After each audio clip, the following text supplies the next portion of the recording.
Welcome to Safari Live Sunset Safari. We are still with Hosana, but on a different spot. My name is Oli. Joining me behind the camera is Senzom Kize. What a nice, awesome 45 minutes with the kids. Now is the other portion of the show. So we are still live in the Kruger National Park in Sabi Sand, South Africa. And you can send your questions and comments on hashtag Safari Live on Twitter or YouTube chat stream. Hosana is still panting. I left him panting this morning. Still full. It's warm now. It's about 32 degrees Celsius. That's 90 degrees Fahrenheit.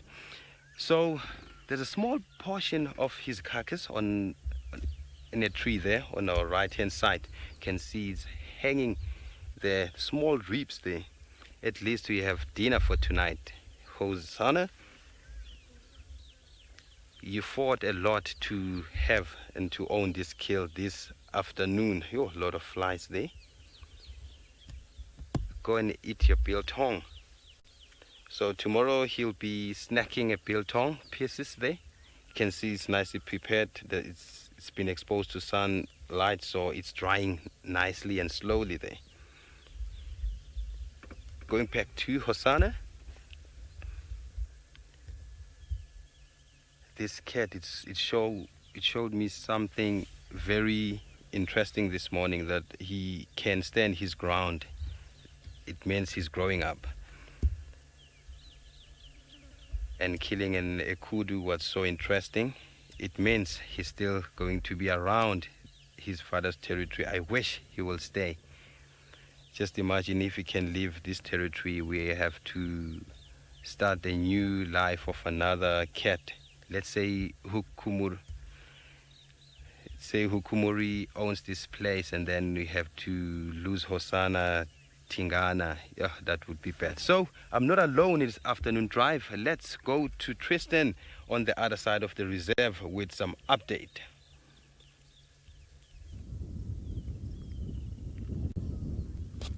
Indeed, you are not.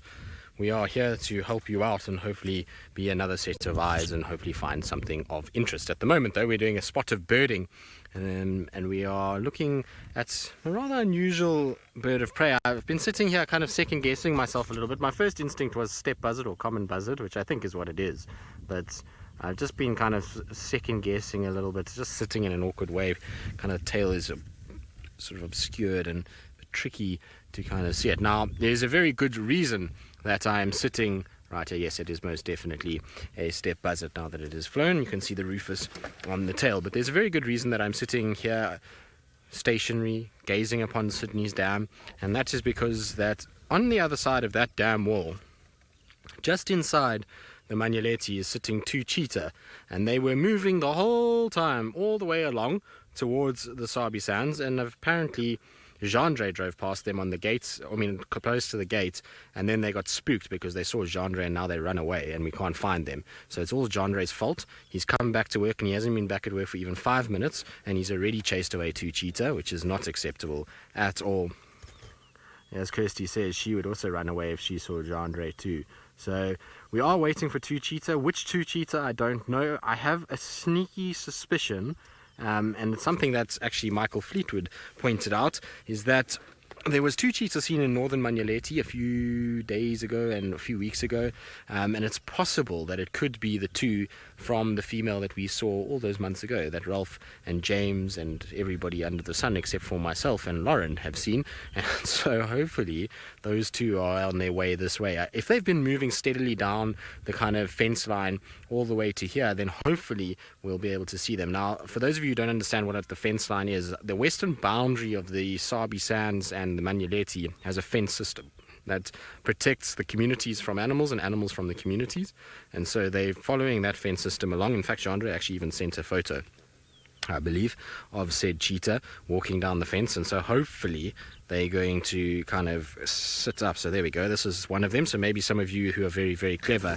will be able to ID this fella already. I don't know why Jean-Andre sent us a square photo. It doesn't really help for us to be able to blow it up. Let me blow it up a little bit. So it's on the other side in the Manyeleti. This is the main road that runs to the communities, and so that's the cheetah that's kind of walking around. So if some of you are very clever with spot patterns, you can let us know which cheetah you think this might be. But they are probably, I would say, Jean-Andre says to me he reckons they're about 100 meters, not even, from the gate, maybe even about 60. And so they're slowly kind of coming towards Sydney's dam. It's now a game of either we park here and we watch over the dam in the hope that they're this way where there's impalas and water, or we go towards the gate where I don't think they'll go because they'll be very shy and nervous of people and movement of cars. And so I think what they're going to do is cut that little corner and come over this area here. So we're going to try and see if we can do that and make it a big cat trifecta drive. In the meantime though, back to David, who is still sitting with his lions.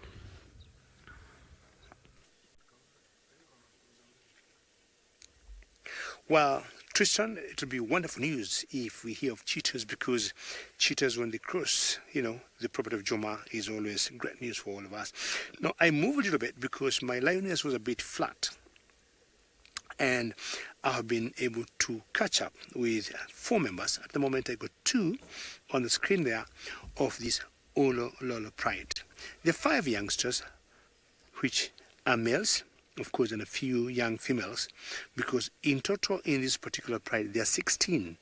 So I got these 2, and in some bushes behind walked away another 2, so 4 of these youngsters, and they're very close to this one particular female.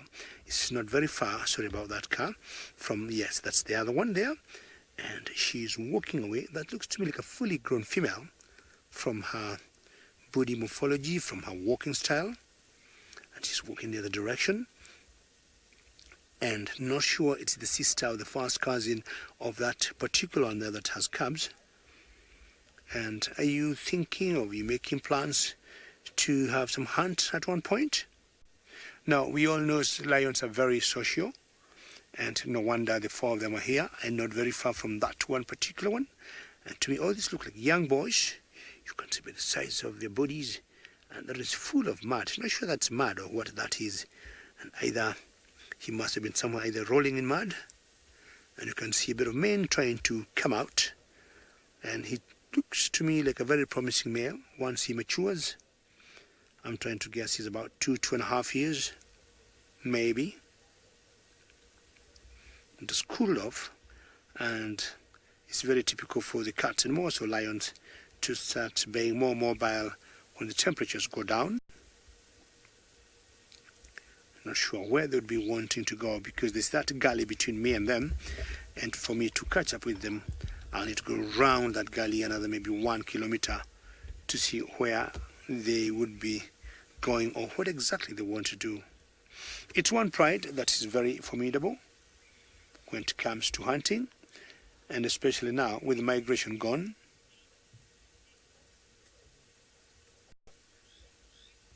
Wepi, that is like a gully that I would say earth just broke, and it happened to be eroding every other year, because I remember first time I saw it, it was just about 2 or 3 meters deep, but now it could have gone up to 5 meters deep because of erosion. And it's a very nice place for being used or patronized like dens for different animals. Now the one lioness we saw earlier, she got her den, or she got her cubs in such a strategic place, because if you look at that particular area Archie is showing us, Archie is the camera operator with me today. If it rains, unless the rain rains, it goes in an angle, falls in an angle, there's no water that would enter there. And cubs like the ones we saw yesterday, for those of you who are with me, they will not get hit by the rain, or they will not get the cold. So we have also seen certain birds using such areas for nesting, like sad martins, and occasionally we also seen some other like bee eaters just being on the bank of such areas doing a bit of nesting. Now those lions have moved further away. Not sure as you can see them going that particular direction there, and they keep to be walking like they know where they're going. I mean, of course, I'm sure they know, or they have a purpose by the way they're walking. And I was talking earlier, now with the migration gone, with the wildebeest gone, it's time now for them to start hunting very big prey. And what I've seen them doing the last few days is bringing down buffaloes, because they said it's such a huge pride. And remember, ladies and gentlemen, should you have questions or comments, you may always send them through #SafariLive on Twitter. Watch them for a couple of minutes and see exactly where they want to go. They blend in so well. And you can see the blessings we have, or we got with the short trains. The grass have gone pretty high. As they walk there, unless they knew they were there, it's almost impossible to see them moving through. And I'm imagining if there's a prey they have seen and they're focusing on, definitely that prey will not see these lions come close. Until they get very close, they will not see them. I mean, that grass is pretty high, and I'm sure, you know, they blend in very well. So that's a very good height of grass to hide in. They definitely are moving with a plan. In the background there is a ranger's post. That's called Musiera. We'll have game rangers staying there, and the work is always to make sure all is good. The animals are fine, we are fine, and everybody is just doing very well. Well, I'm not sure these lions want to stop and have a snooze, or they'll keep going. I'm going to follow them and have to make a loop and find out where they're going. But I think I hear Hosana is still dreaming.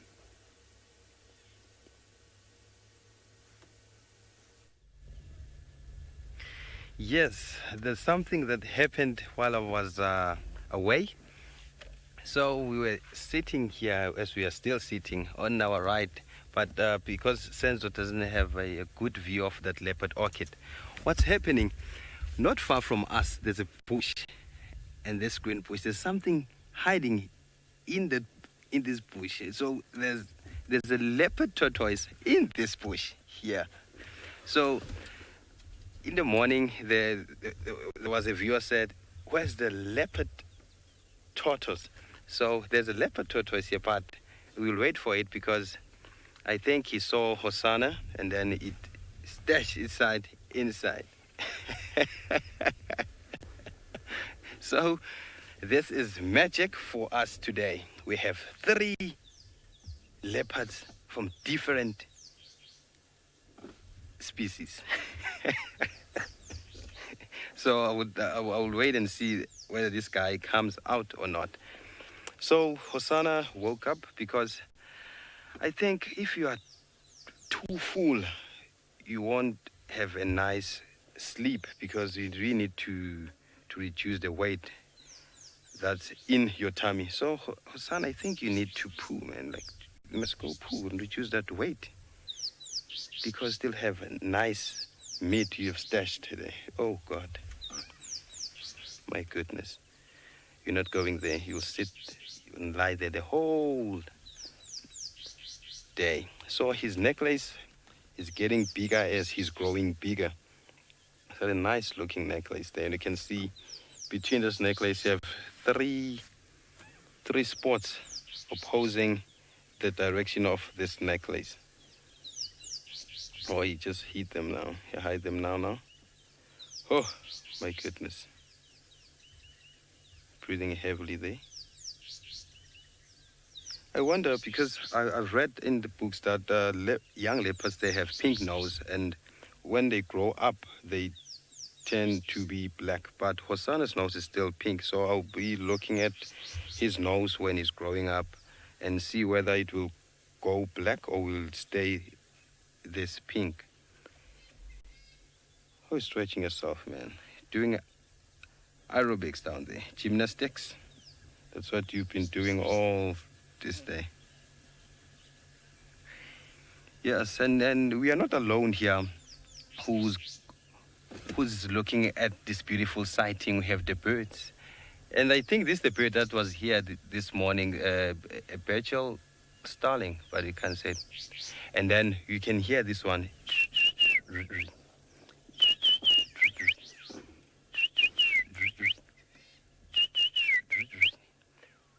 And that's a rattling cisticola. It's a nice, beautiful bird, which is a passerine. That means it has 3 toes pointing, 3 toes pointing forward and 1 pointing at the back. So FC, they're saying they give me 10 out of 10. Thank you. I'm still sharpening my bird call skills. Please don't, because I will have to mimic you then. Keep quiet, birds, please. Please. But Hosana is getting a nice sleep here because you know the bird calls, they are so melodious. So they encourage him to sleep. Oh, your belly's full, buddy. You're full, boy. It's so wonderful to be next to Hosana. I can't really. Oh, Hosana, we have to leave you now and go to the other presenters I'm with right now. Let's go to Tristan and see what he has for us.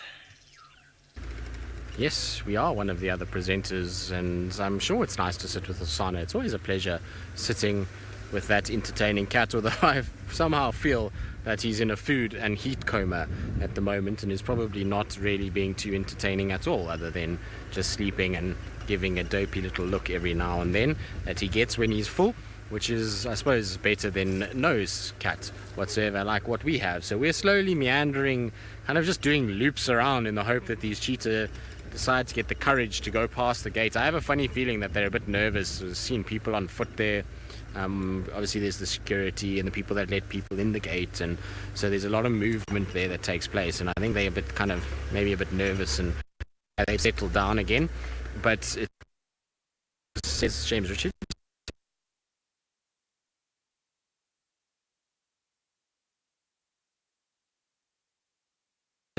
which begs the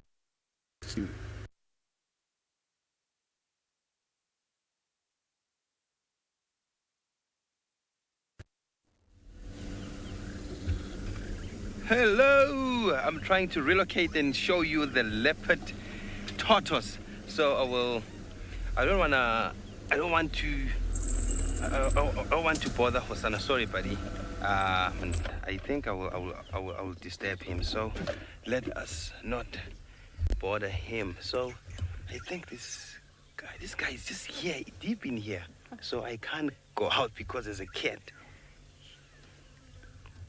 So I think we will leave the scene and then we will come back to see whether Hosana changed maybe the spot. So leopard, okay, tortoise, you're hiding from us, and I can see it from here with my eyes, but I think it's but let's go back. Kizzy, let's go back and see whether what we will find. Hosana, we'll check you out later.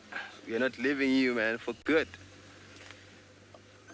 So let me make a 10 here. And it's getting cooler now. So while I'm trying to sneak out without disturbing Hosana, let's go to David in the Mara.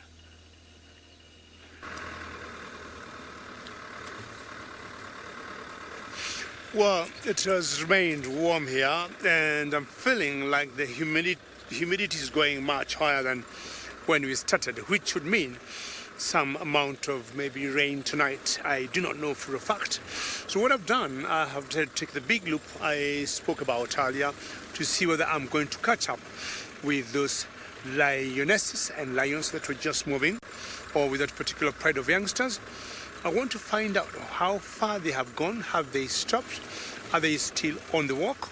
Or exactly where they are? And maybe find out what they are doing. Do they lie down somewhere, or are they still on the walk? So this is the place I last saw them. Let me see where they are. I'm just guessing maybe they have laid down in the grass, and that's why I cannot see them at the moment. So there's another vehicle in front of me. I'm just gonna leapfrog them.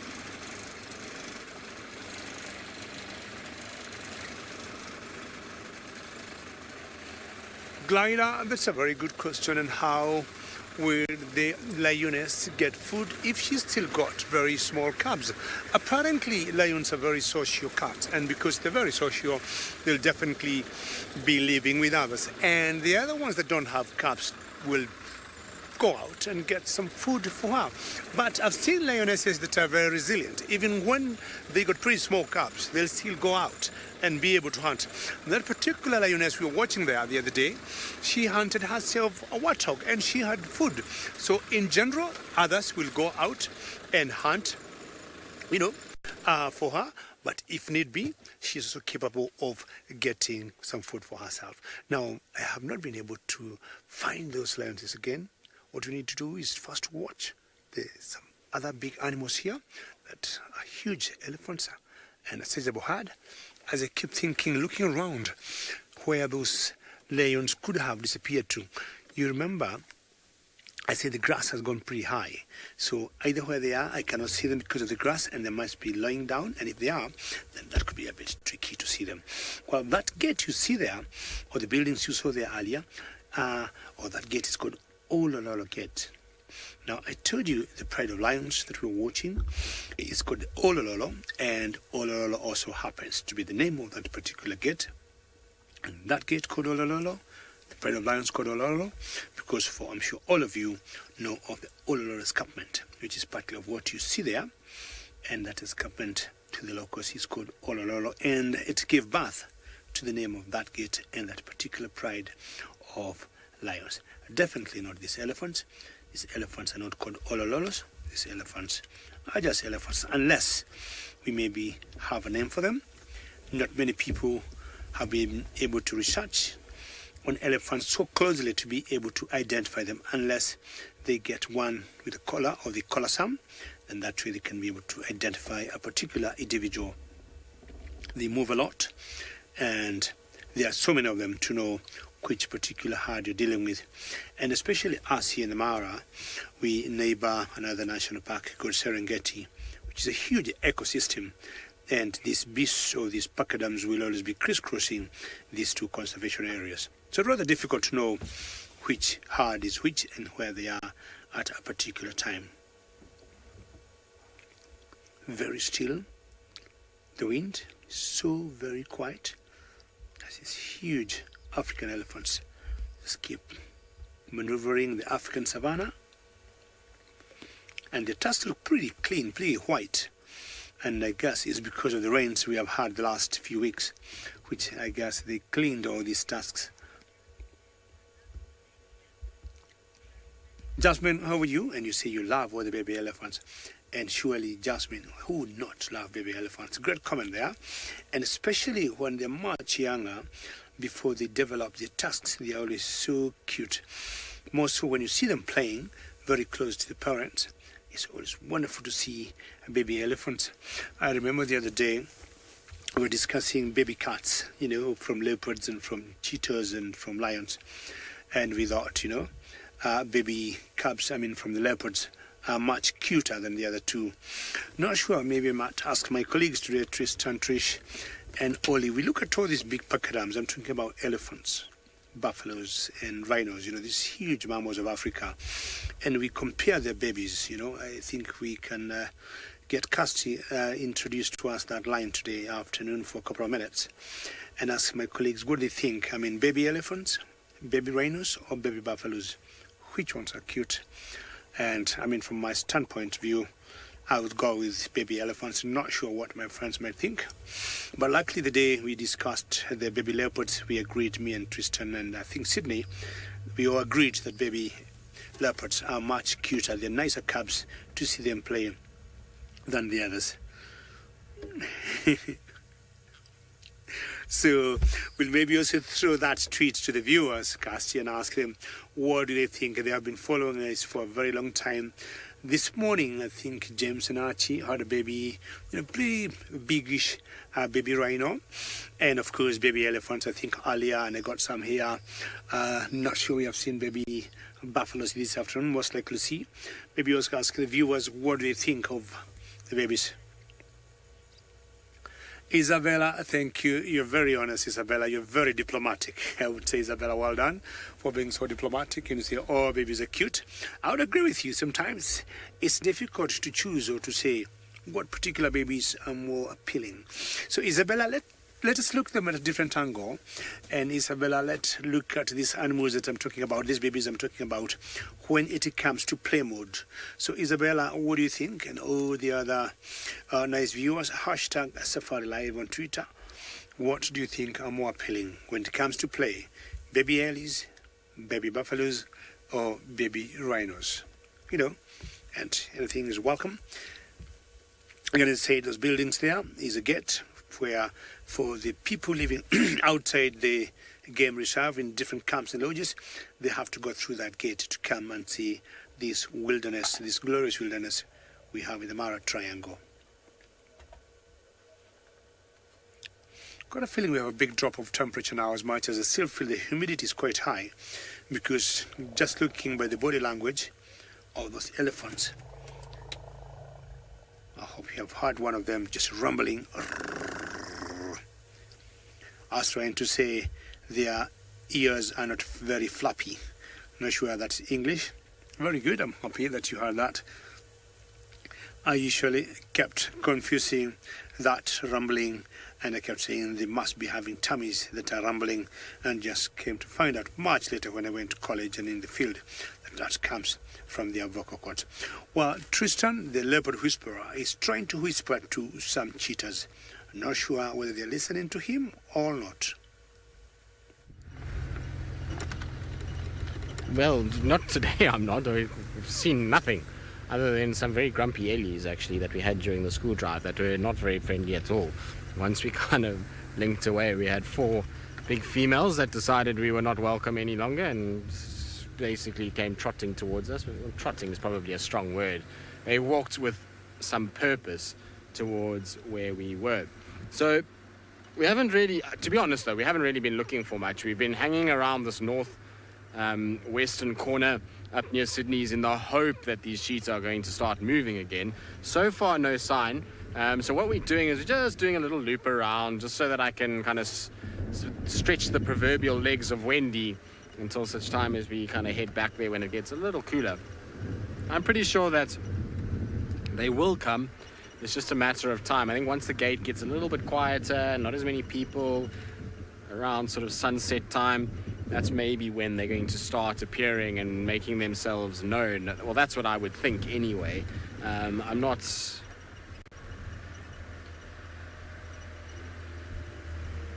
Well, what baby animal do I think is the cutest? Elephant, rhino, or buffalo? Well, buffalo straight away I don't think wins, I'm afraid. It's just not as playful as the other two.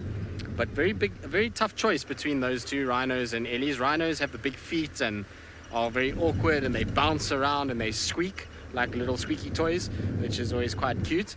But I think for me, maybe an ellie. I mean, we discussed this just now. Lauren is on the ellie front by just she says by a whisker.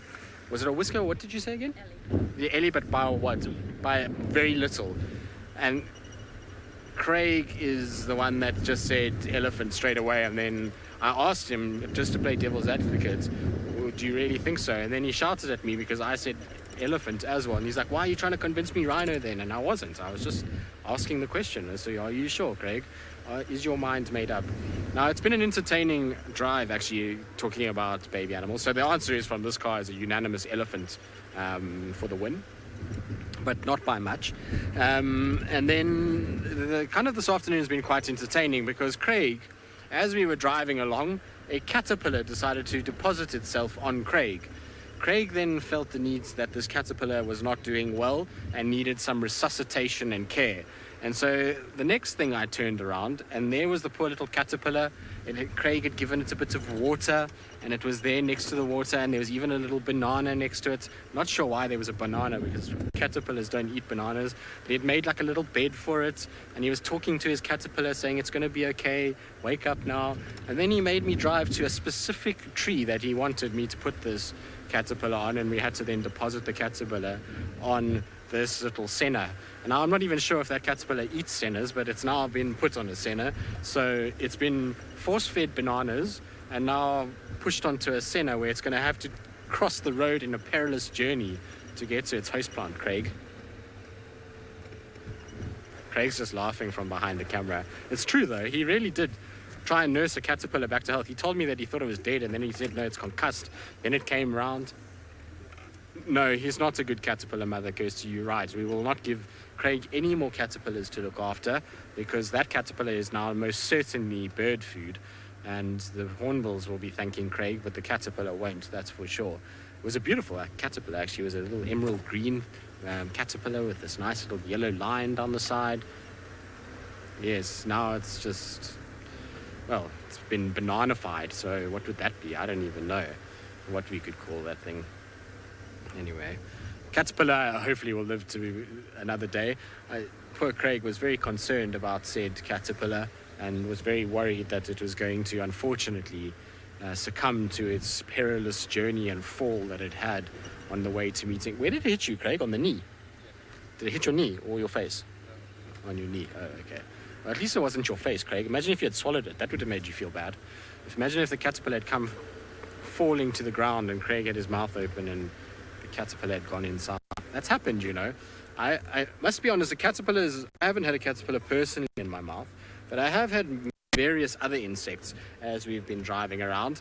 The worst are flies by a long stretch of the imagination, particularly if you're approaching a carcass and you know that fly has been sitting on a 4 or 5 day old giraffe or elephant or buffalo or something like that. Those are always the most delightful ones when they go in your mouth. It's a disgusting feeling.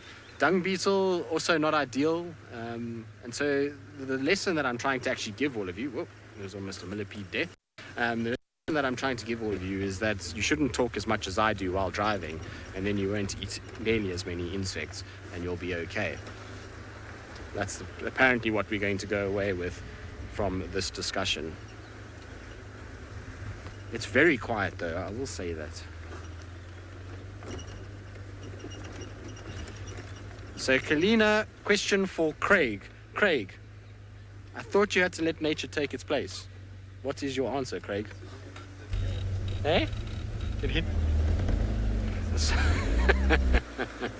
Craig says it was human interference because he kneed the caterpillar in the head and therefore concussed it.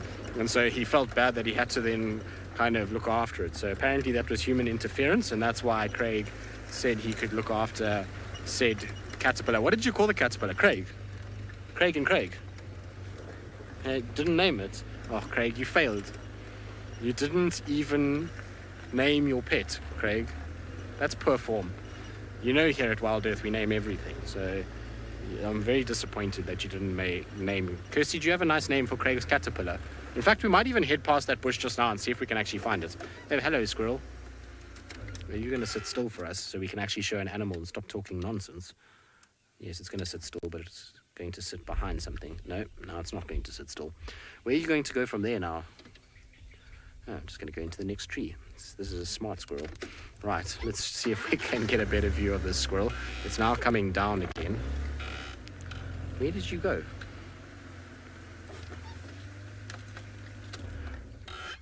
Indeed, Jasmine, I like that. Batman and Robin. So the caterpillar will now be known as Robin. We'll have to make a little cape for it, though, so that it can also have a little red cape. I suppose Robin was green. Was Robin green? His outfit was green with a red cape, wasn't it? Am I wrong, Kirst? Or am I right? I think I'm right. A little yellow R and a green outfit. So it would work if he's a caterpillar who's got... Yeah. Okay. Google it and let us know. But a caterpillar, I'm pretty sure that Robin has green tights with a yellow R and a red cape, which would be perfect. If we make a little red cape for that caterpillar, then we'll have Batman and Robin. riding around on the back of my vehicle. And very few people can say they took Batman and Robin on a safari. Craig, you do know if you ever get married, you're going to have to get married to Robin.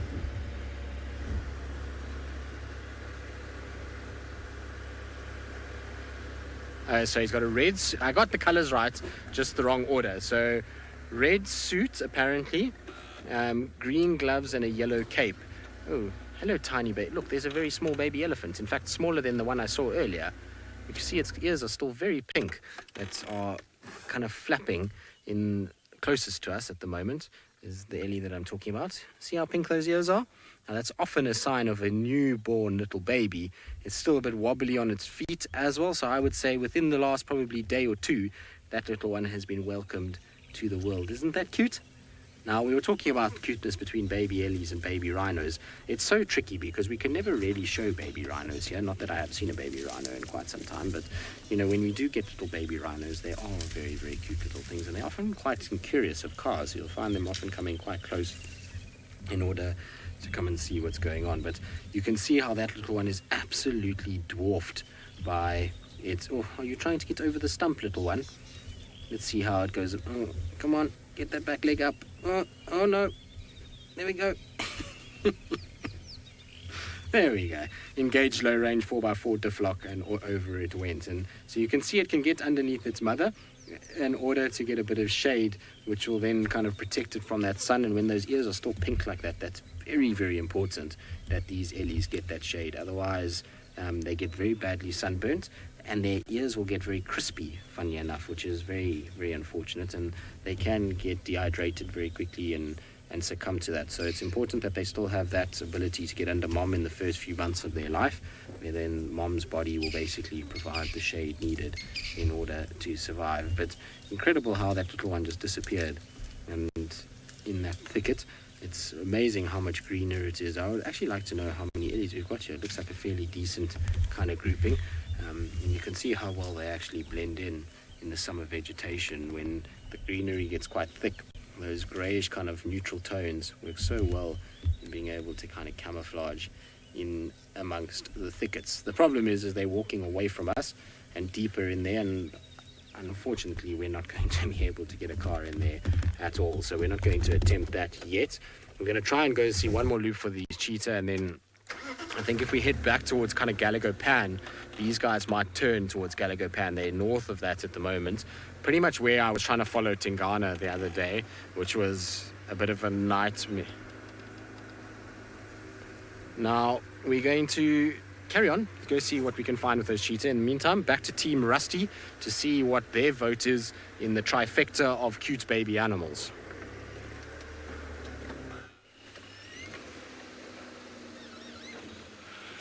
Yes, Tristan, cutest animal, cutest baby. For me, I will go for an elephant. Oh, they are so cute.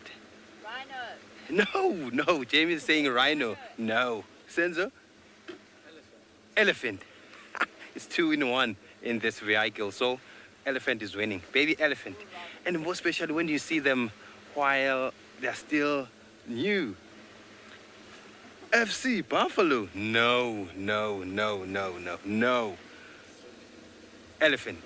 And I love their ears at the edges, on the edges of their ears when they're still young. They're like more, they're pink, and they can't control their trunk. Oh, like they're so cute, man. Have you seen them wallowing in the mud? Cute. So we left Hosana because he's still motionless. He's I can say he's flat. And I know Uncle James said I must avoid using this word flat, but Hosana was flat this afternoon. Sorry, Uncle James. So now we have Kuefuel. These are Kuefuels, that's African's name. It's go away bird.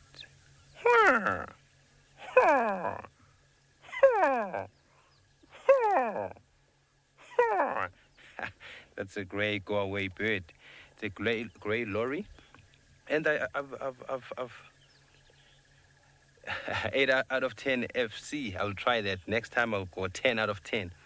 So we find these birds, we find them, we see them every day. Wherever you drive, you'll see these birds.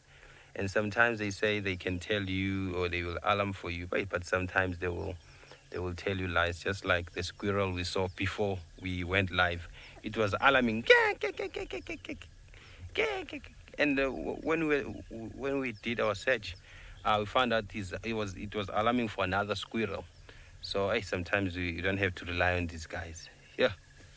So there's a pen on the right there. So that's why we came this side. We're looking at some tracks or maybe some interesting things that might like to be around this place, like ellies, buffaloes, rhinos, and of course the cats. So let's move forward. I'm sorry, birds, and I'm still going with the baby elephant. Ha. Hello. These are lorries, and I've interesting. Oh, there's something interesting on top there. Senzi, there's something on top there interesting. And you see that on top of a tree, a foam nest. It's a foam nest. Just imagine these frogs. They make this nest more especially around the water holes, because the young ones, when they hatch, they have to drop down straight in the pen. So the male, it starts with the female, then it goes on that particular spot and then lays the eggs, and then the males will come, then they will fertilize them. While fertilizing them, they will use their hind legs. They will scratch them, then they produce this foamy stuff that tends to be this foam nest. And this foam nest protects their eggs from drying out. And the other thing is that who wants to eat something foamy? Oh, I can't. And you can see they are so wet. And straight down, Senzo, you can see when these tadpoles reach their stage where they have to leave this nest, they will go down there. Look down there. Yes, straight down. Then they will start their real outside life here. So, hello froggies. I can't wait to see you. Let's push forward and see what we can find. Hello froggies. Welcome to 2019. I believe they'll be safe.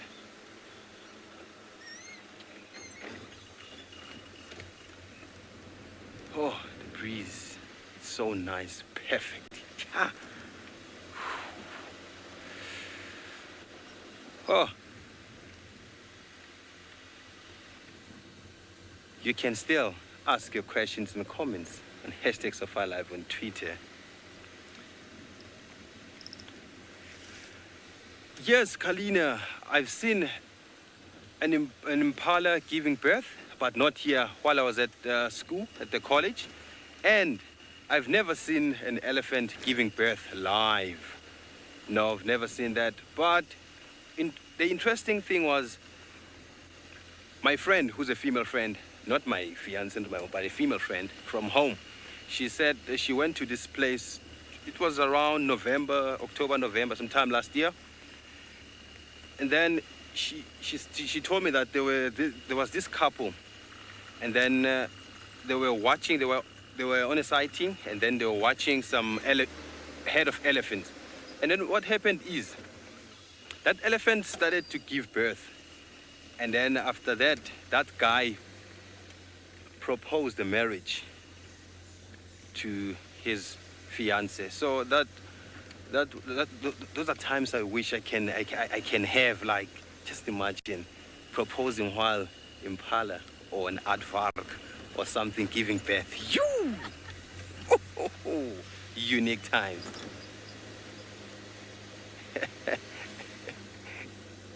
Just imagine. Some other times are just, because those kind of moments, they are irreplaceable. You want, it's so rare to have such moments. Sorry, there. It's so rare. So we are still here driving around in the Kruger Park, in the western flanks of the Kruger National Park. So while I'm thinking about which animal I would love to see giving birth while I'm proposing, let's go to David in the Mara.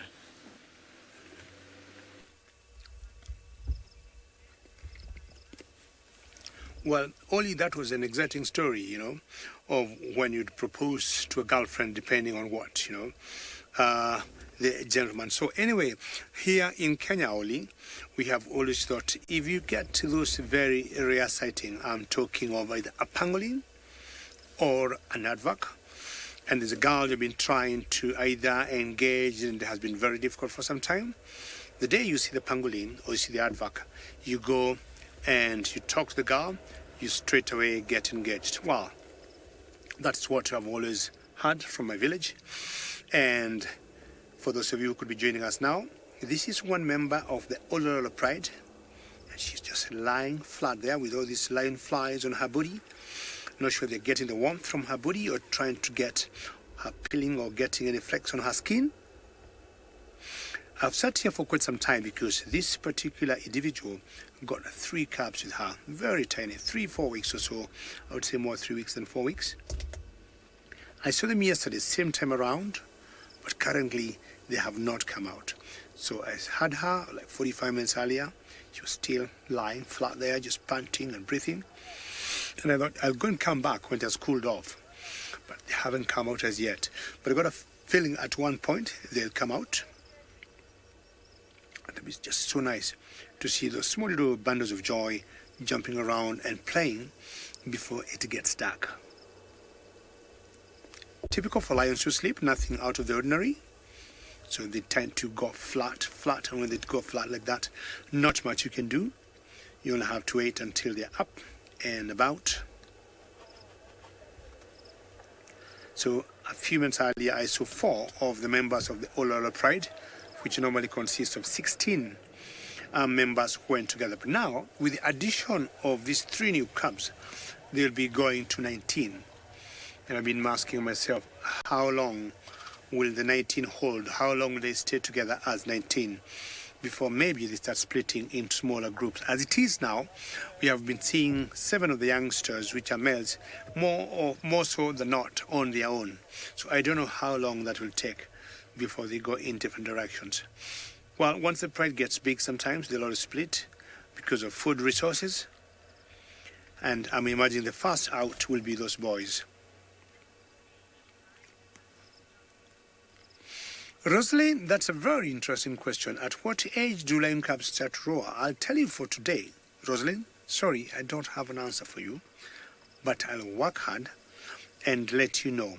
I'll tell you anything, Rosalind, 2 weeks going to 3, they can comfortably start eating meat, and by 3 months, they're all very good eating meat. Boys, 2.5, the mane is already developed, and of course they can roar. But at the very point they start to roar, when they're young, Rosalind, I'll be working out. That's going to be my homework between today and tomorrow. And I'll let you know at what age. I'm not sure my colleagues, Ollie, Tristan, would be able to know at what age they start roaring, but that's a very nice question that should make me start working hard today. Hello, Lioness. Are you not waking up? So I'm thinking right behind her neck there, that little gully there, that's where those cubs most likely could be. This is not exactly where I left her yesterday. She was further down by another 20-30 meters from that point. And the cubs, by the time I left this area, had entered in a gully and they're not playing anymore. I'm trying to imagine we still have some wonderful light, not as hot, not very cold, some good temperatures for the cubs to come out and start playing around. But if the mother doesn't think so, chances are they will not come out. Remember, ladies and gentlemen, should you have any questions or comments, you may send them through #SafariLive on Twitter. We love hearing from you because we are always very interactive, and when we engage, our drives become quite entertaining.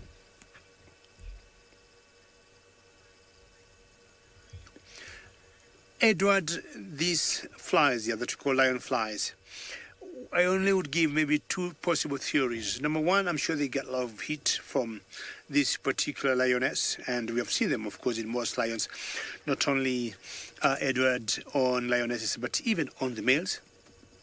But I also want to believe there's some kind of either liquid or something they suck on the surface of the skin. Otherwise, they'll not just be there for no apparent reason. And Edward, I'm not trying to imagine they have a symbiotic kind of relationship, but I'm sure they have more than those two benefits I'm talking about. Either there's some kind of fluid they suck from the surface of the skin, and definitely that they feed on, otherwise they have no reason to be there. But also maybe the warmth from this particular cat could be another reason they are on the bodies, because we've seen this a lot. We even see them on the belly side, and not only on the females, but even on the males. What is interesting is we never see these lionesses or lions getting quite irritated by these particular flies, and they look very comfortable. They tend to accommodate them. So my question would be, what is the benefit they get from the flies? We have seen so many, or we've got so many classical examples of symbiotic relationships out here, and that could be a very good bet to look at.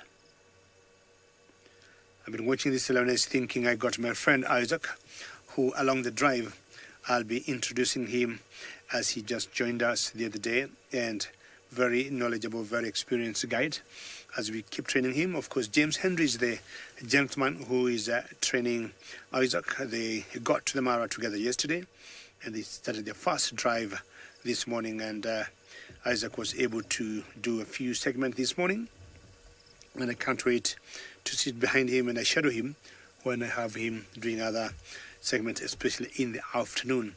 I'm looking of throwing him under the bus, and more so I'm talking of getting him in the darkness where you shall be using the infrared camera, and I'm sure he is going to match up to that.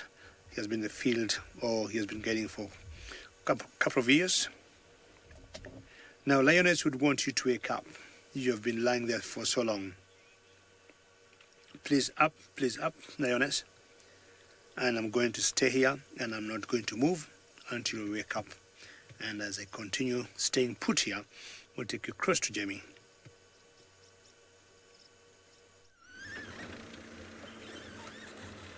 We, on the other hand, have moved away from Hosana in order to enjoy the other opportunities that the bush has to offer before it comes time and gets a little bit cooler, and we'll go back to Hosana. Just a quick introduction. My name is Jamie, and I'm sitting where Koli was sitting up until about 2 minutes ago.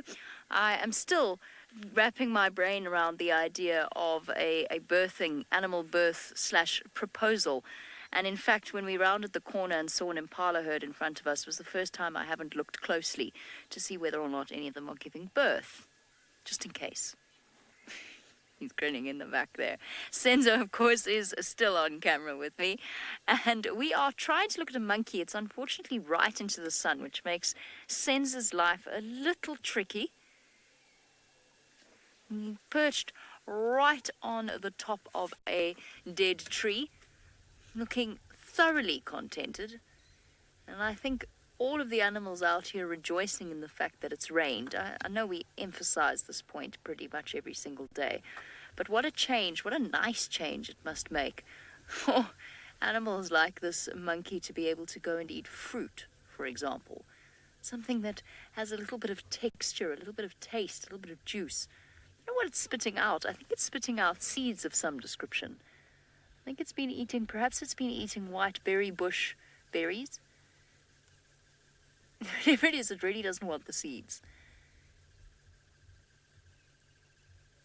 It's a delicate process, clearly. Looks like an old man sitting, spitting out sunflower casings, sunflower seed casings. Bunched up together on its haunches. I'm actually quite sad. I really feel as though we haven't had many monkey sightings this year, this rainy season. We do in our camp every morning when they come to see whether or not we've let our guard down. But live, we really haven't had that many.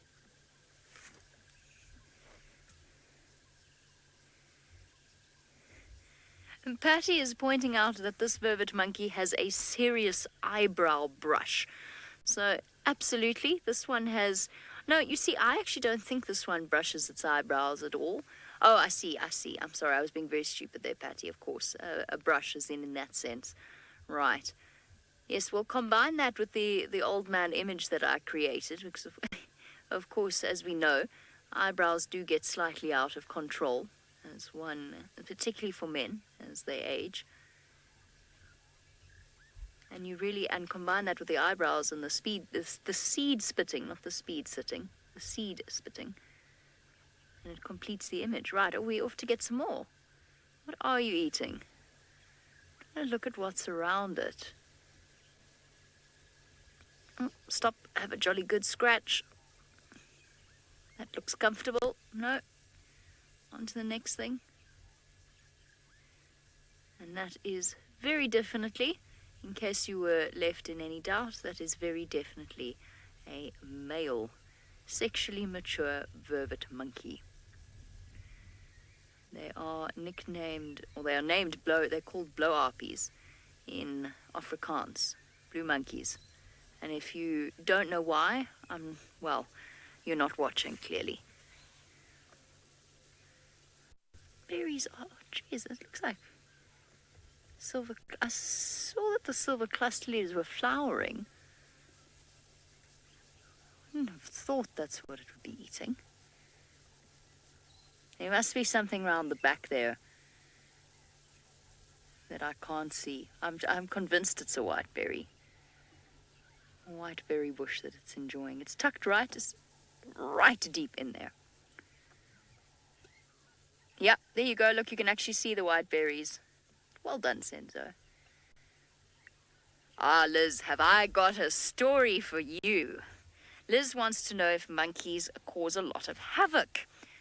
They can and they do, particularly when they've been taught very bad habits by people leaving food out in accessible places. And they've come to associate people with food, and they become an absolute nuisance. Now, that is something that happened while we were in Kenya. Our tenants renting our house constantly left food out and constantly left the window open. And as a result, we found ourselves with quite a serious monkey problem when we returned. Now, the first time they invaded, not very much happened. The second time, they pulled open a window that we had closed but not latched. They'd actually got their little fingers underneath it, and they'd managed to pull it away from the frame, and they'd got in. Guess what they got into? A bag of flour. And they spread the flour from one end of the kitchen counter to the other. There were little beautiful, perfect monkey handprints all the way out the window. There were beautiful monkey handprints on the door of the microwave, on the door of the stove. And then, just to add insult to injury, because flour on its own is okay, they got into the bananas. They then had a banana fight, throwing it at each other, and they then smooshed the banana through the flour, so that it was nice and sticky, nice solid sticky mixture. And then, for good measure, they pooped on the way out in my sink.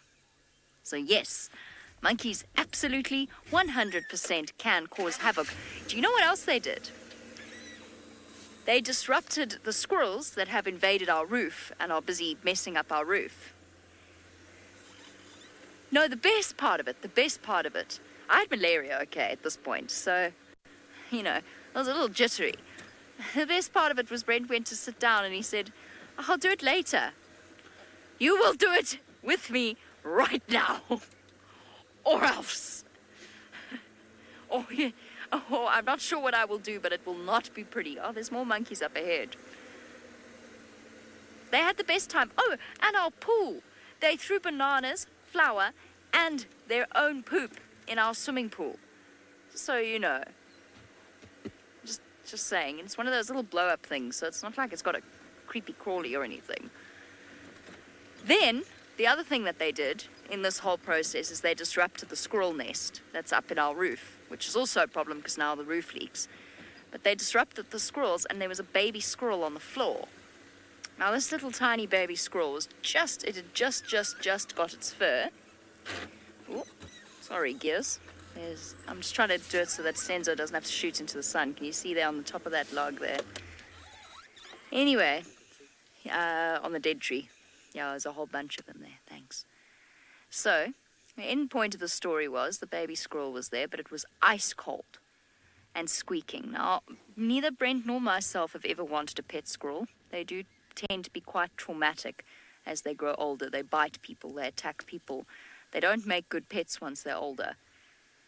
Anyway, so I said, let's leave it and let's wait and see if the mother comes down to fetch it. But it was ice cold. The next thing I look at Brent and he's got it in his hand, gently trying to syringe feed it something. But what he tried to syringe feed it was my granola, which, as most of you will know, is relatively solid and short of actually being mashed by some kind of compressor. I don't think it would ever be soft enough for this poor baby squirrel. Anyway, we saved it in the end with an earbud and some Ensure. I had to warm it up because it was going to dehydrate. And a little bit of rehydrate as well, some water. And then we took it to the vet the next day, and thank goodness the vet lady was very kind enough to take it from us.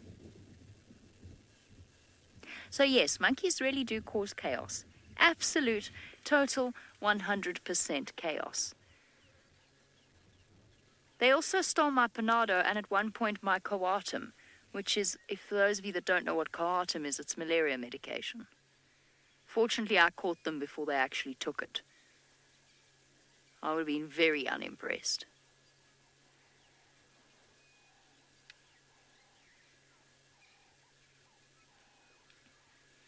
It was in the grouting. It was in the washing machine. I forgot about that. It was in the washing machine. I'm glad you all thoroughly entertained. I have to tell you that when I walked in and I saw that, I also burst out laughing. I thought it was the funny... Look how this monkey's charging the impala. You idiot. The impala doesn't want your white berries. Don't be silly. Actually, it probably does. In fact, it definitely does. Standoff. But of all the things they could have got into, did it have to be the combination of flour and bananas? I don't even like bananas. The only reason I bought them was because friends of ours wanted them on their pancakes. Because they've got a brand new baby, so I decided I'd make them pancakes one morning. The friends, that is, not the monkeys. Well, the monkeys also had brand new babies. And the only way to get rid of them is to chase them. So the one day, Brent left me, and I had malaria, very high temperature. And what I was doing to chase them away, because they're really difficult to chase away, is I was taking the pellet gun, but not loading it with pellets. So just it's spring-loaded, so it makes a bah sound when you fire it, when you've loaded it, but you don't have to actually put the pellets in. So I wasn't putting the pellets in, I was just, making a sound to scare them off. But I was so weak from the malaria, I don't know where Brent was, he'd gone away somewhere. I was so weak from the malaria that I couldn't actually I couldn't cock the rifle, the pellet gun. So I was standing there weeping in a t-shirt with my arms shaking, unable to conceive of how utterly weak I was. Look at all the babies hanging onto Mum's tummies. Cute, look. This is what I've been looking for all summer. How beautiful. Now, why'd you turn your back, girl? We were enjoying that. Look at this golden light, green grass. I know they're quite far away, but this is really quite pretty. Here come some more little ones. Oh, cute.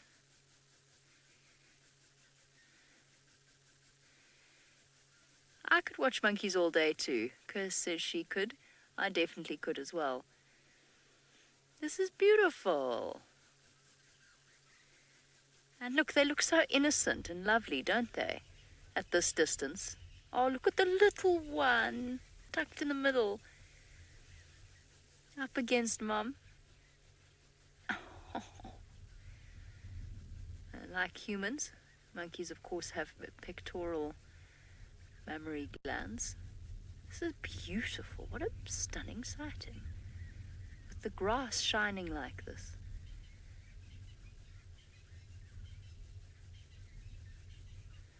It was almost enough for me to forgive them their transgressions in my kitchen.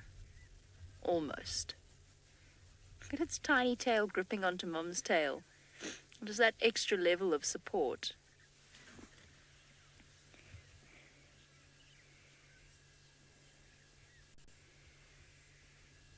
Awesome, Tracy. Tracy's in Durban, which is one of the largest cities in South Africa. It's down on the coast. And Tracy said that she saw a vervet monkey with twins yesterday. Wants to know if I've ever seen that. I haven't. I mean, it's entirely possible, I guess, that I have, and that I haven't realized it, because I assume, of course, that you saw them both being carried by the same mother and probably being suckled by the same mother. So it's possible that I have and I've never realized it, but I've never ever seen that before. I've seen mothers try to steal others' babies, but I've never actually seen twins from a vervet monkey.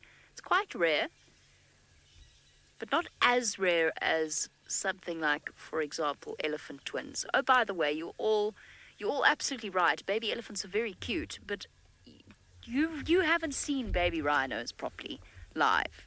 Because let me just tell you, that's something special. When they do their little dance and their feet are too big for their bodies and they flap around and they've got these little ears, don't know what you're missing. Let's get closer to these monkeys. I'm enjoying this. I was really just passing the time until it got cool enough to go back to the largest leopard I ever did see in terms of belly proportion. I'm so proud of our boy. Oh, it's going to be nice, Sens. You're not shooting into the sun anymore. You little terrors.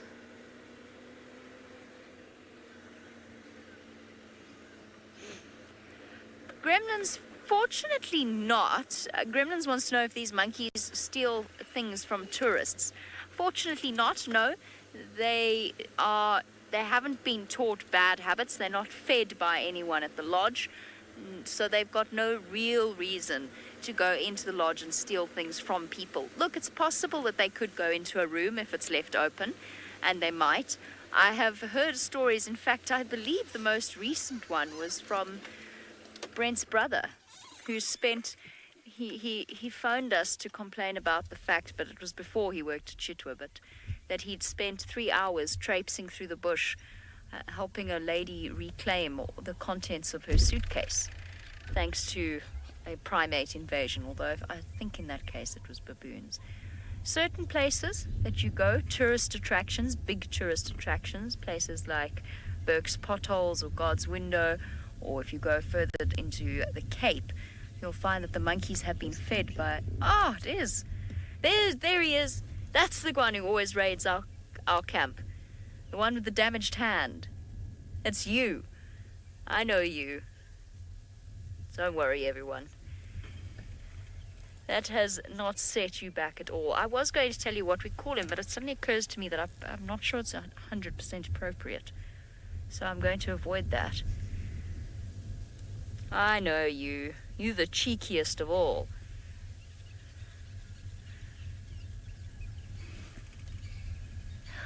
Lou apparently is telling us that this monkey tried to piddle on her once.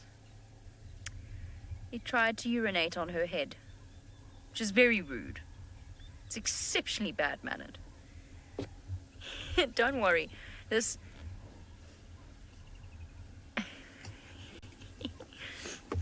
I'm scared of telling that story, Kirst. There was an unfortunate incident where a monkey relieved itself upon one of the directors of this company. Not the directors of the show, as in the actual directors of this company. And it was not urine. It defecated on his head. I was going to say there's certain tourist attractions. I've descended into madness. Certain tourist attractions... Oh, are you on our dam cam? Are you going to go switch it off now? Please don't do that. Conradi will be very upset with you. We've just managed to make a temporary plan. Right, what was I saying? Oh, certain tourist attractions where they actually become very dangerous. So monkeys that are fed, they have sharp teeth. They're dangerous. They can bite, and they get very aggressive. Particularly the males, and particularly males towards women, because they're one of the few animals that recognize the difference between a man and a woman and respond differently in kind. And they tend to be more fearful of men than they are of women. And what's sad about that, of course, is that the end result is that the monkey has to be put down when it reaches that point, and purely as a result of human carelessness. You leave a window open, and you let them associate a place with food, and then they become a problem. Okay. Bye-bye, monkeys. That was really quite lovely. I enjoyed that. Thanks, Senzo. That was very special. I completely forgot to tell you all the flower story. I'm glad I had the opportunity to do so. Of all the things, flour. I don't even know why I bought flour. It's not like I bake. I can't bake to save my life. I just felt like it was something that someone needed to have in their house. You know, it's what adults do. They have flour. It was 2 days later and it was spread around my kitchen. All right, I'm going to recover from the indignity of it. Let's jump on board with Lauren to find out what she thinks of this silliness.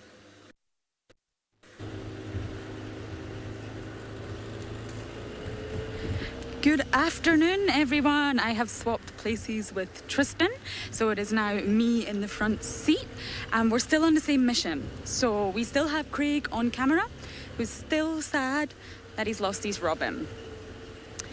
Which is funny, as we were actually just talking about superheroes last night at the dinner table.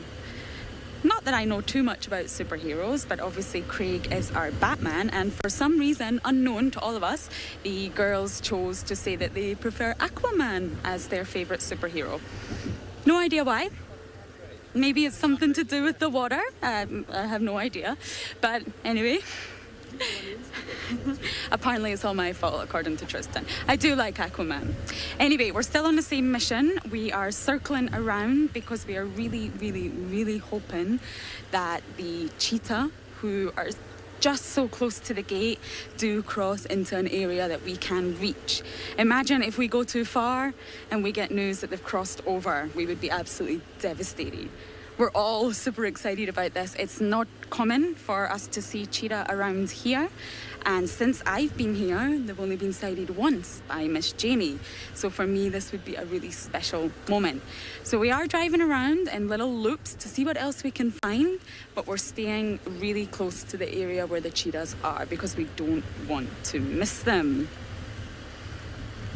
I also want to make Tristan jealous. So fingers crossed we find them. Let's see how that goes. Oh, so I have instigated a conversation in Joburg now, and a lot of the ladies are agreeing that Aquaman is a good superhero. I just can't think why. We need to look into this. I'm a water girl, so I've got a reason for liking Aquaman. Sorry, Craig. Batman's okay. Anyway, back to the mission at hand. Now, obviously, the vegetation is really thick around here, but back up where the cheetahs are said to be, it's a little bit more open.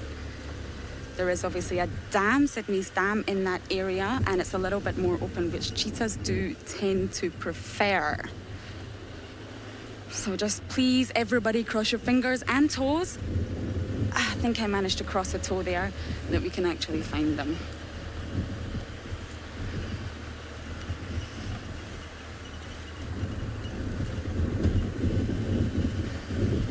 Paula, what is my favourite time of day? That's interesting. Jamie was talking about time of day this morning, and I have to say, I think I'm actually similar to Jamie. I love morning time. Maybe not the nicest person for the first 15 minutes of the morning, but once I've had that coffee, I'm lovely, and I love being out in the morning. It's same in the water. As you all know, I'm a marine biologist coming from the ocean, and the water is also the same as out here. Everything's waking up. So you get the daytime animals that are waking up to come alive and start their busy day, ocean and bush, and then you get the nighttime, the nocturnal animals that are ready to sort of settle, hide from the daytime, and they finish their nighttime activities. So morning is definitely a favorite time for me. I'm not really much of a night owl. I do fall asleep very early. So yes, but sunset is also beautiful too. It's a little bit of a tricky question, Paula, but I'm going to go for morning. All right. Come on, cheetah. It's been a while since I've had a spotted cat. Yes, lots of people are agreeing with me that morning is better. We're going to go left. So yes, it's been a while since I've had a spotted cat. So it's obviously not going to be a leopard this time. And that's exactly what we're hoping for. We do keep bumping into Ellies everywhere. You'll just be driving along and Ellies keep popping up. It's amazing. So if we do come across more, we will stop for them. So we're just heading back. We've done a loop and we're now heading back. Oh, go little mongoose. We're heading back in the direction of where the cheetahs are. So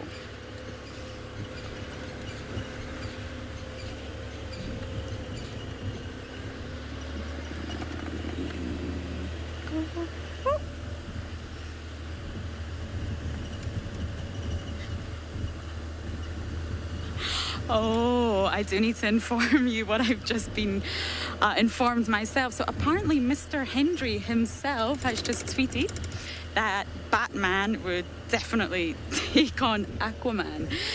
Craig's agreeing. Tristan, you agree? No way! Looks like we've started quite a superhero debate here. I have to disagree with you, Mr. Hendry, if I'm allowed to say that. And I think everyone in Johannesburg will also be disagreeing with you. I haven't seen the movie yet, though, so I'm definitely going to try and watch that. I'm sure it'll be delightful to know a little bit about Aquaman.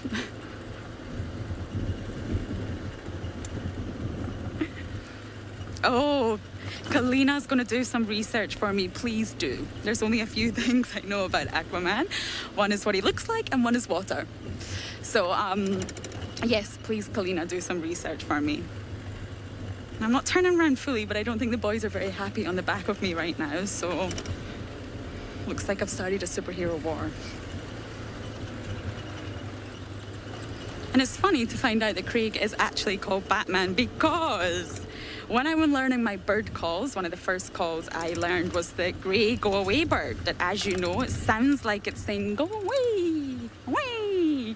And for some reason, I just tend to call Craig, Craig, and it just helps me practice my calls. So I don't tend to actually call him Batman. I tend to call him Craig. That's probably a terrible impression of the bird, but that's what I'm going with.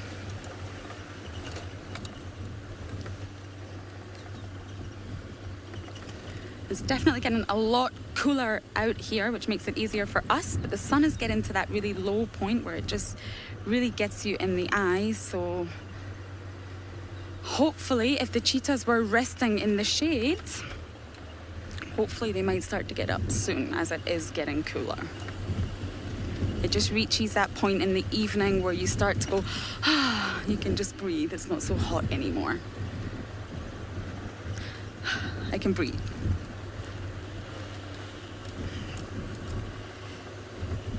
Oh yes, this is a really crucial point of the drive today. So we're going to send you across to Miss Jamie herself and see what her preference of superhero is.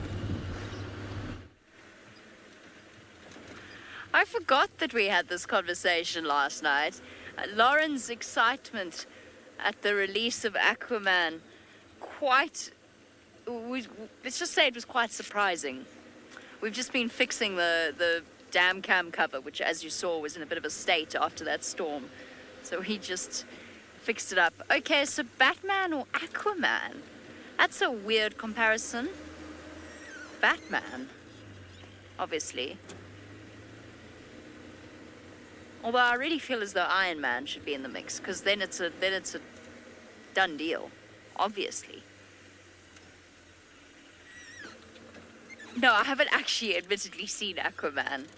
I haven't seen Aquaman.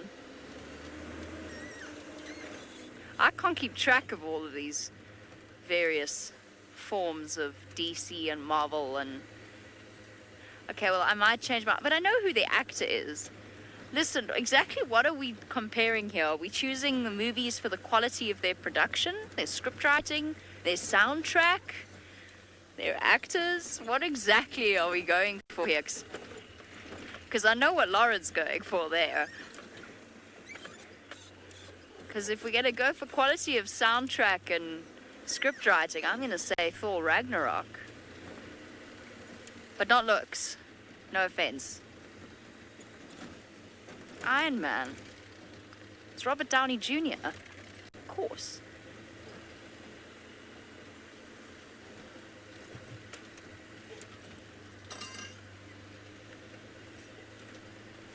I still haven't seen Aquaman. I know who he is. And he made a brief appearance in the most recent Justice League movie, I think.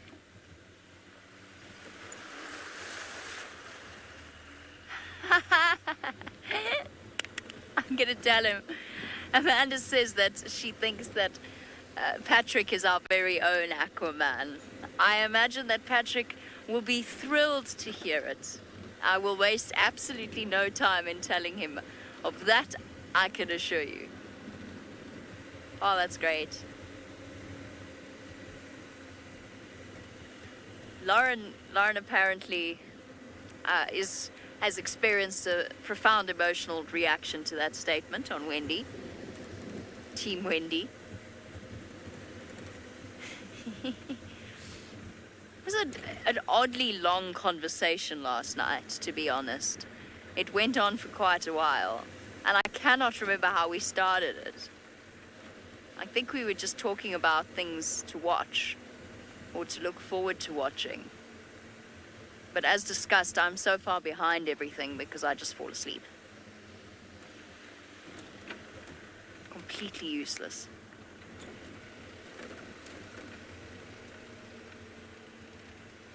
Did make Brent watch Chicago the other night.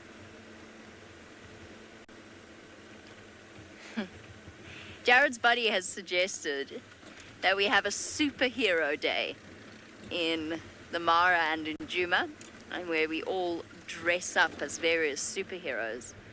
Cool. I like that idea. Sens says he likes that idea. What are you going as, Sens? It's a surprise, but he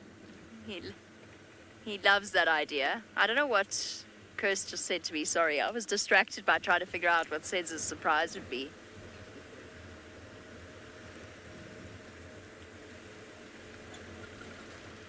Aww. Aww. It was a nice thing, she said. She said she was going to go dressed as me because I'm a hero. That was very sweet and positively nauseating, Kirsty. What has Johannesburg done to you? What is this?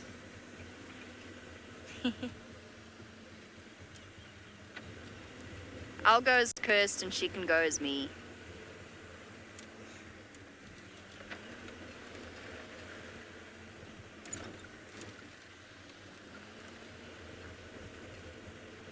There we go, there. I knew eventually I would get Kirst's response there. That was what she was wanting out of me. Let me just double check. I can actually go back to this Hosana sighting. Give me a moment. Got a bit distracted by fixing up the dam cam. Are there any stations with Hosana?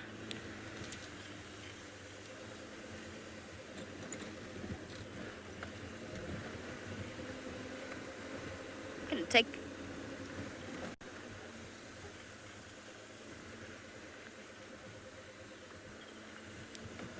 Okay, copy. I'm going to make my way there, see if I can relocate.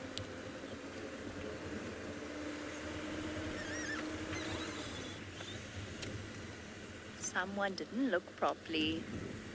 He's there. I'm pretty certain he hasn't moved. A superhero day would actually be great. I remember how we got talking about superheroes. It was because Tristan was so angry about the fact that Spider-Man had web cartridges that ran out of web, rather than them just sort of being expelled from his wrists.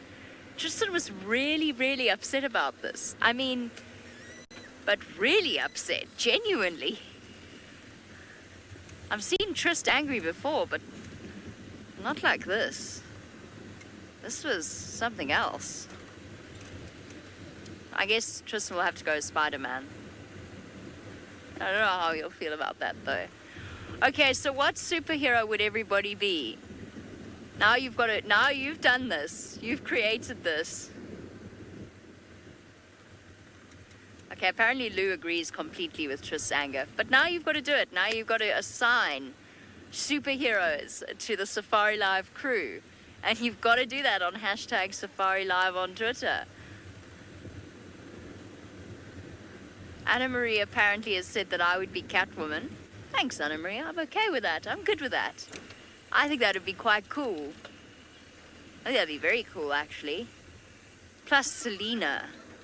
There's a much more mysterious ring to it than, say, Andrea Jamie Patterson. Yeah, Selena. Go with that.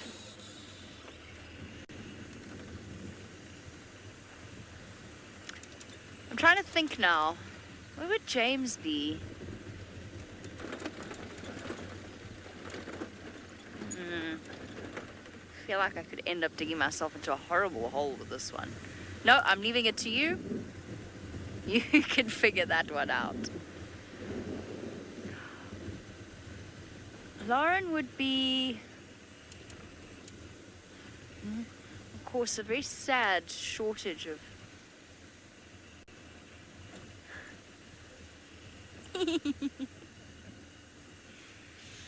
Omkar says that James would be Magneto from X-Men. I had a little giggle because I was kind of picturing Ian McKellen, but actually the younger days of Magneto as played by Michael Fassbender, not bad. Not a bad comparison, James.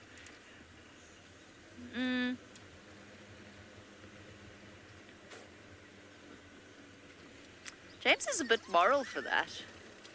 Magneto's... Debbie says that Lauren would be Wonder Woman. I think I agree with you. I do. Where am I? I'm going completely the wrong way. I was following that hyena, but that hyena doesn't like vehicles. It's already beyond the reach of the camera. I'm going completely the wrong way. Now look what you've all done to me.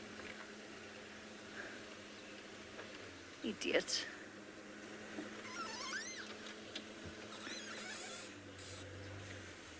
I also feel that Lou is a strong contender for Wonder Woman, to be honest. Lou is immensely strong.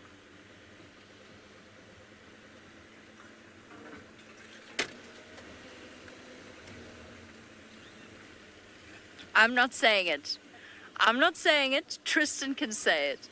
If he wants to say it, he can say it. I'm not doing it. I refuse. I refuse. Can you see him? Yeah. Same place, almost.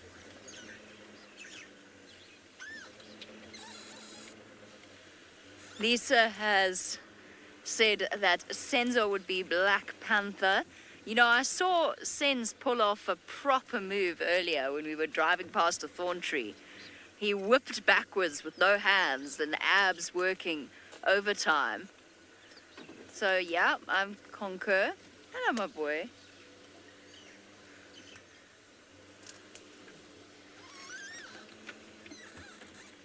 Let's not smash this poor gardenia.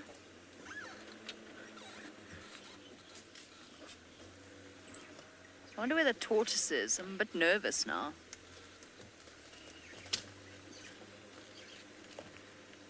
Okay, I'm just trying to think what route he will want to follow to get to his kill. I think here should be okay.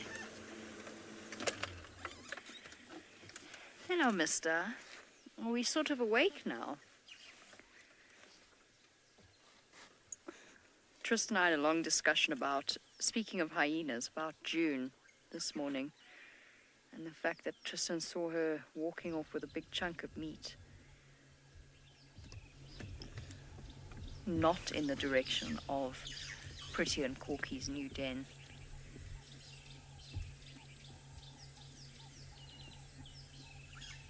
What superhero would Hosana be? Thor. Surely.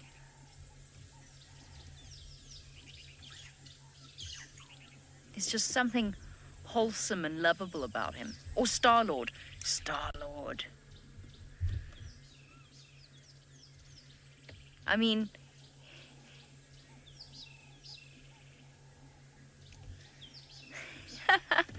Lisa said that Steve would be Doctor Strange.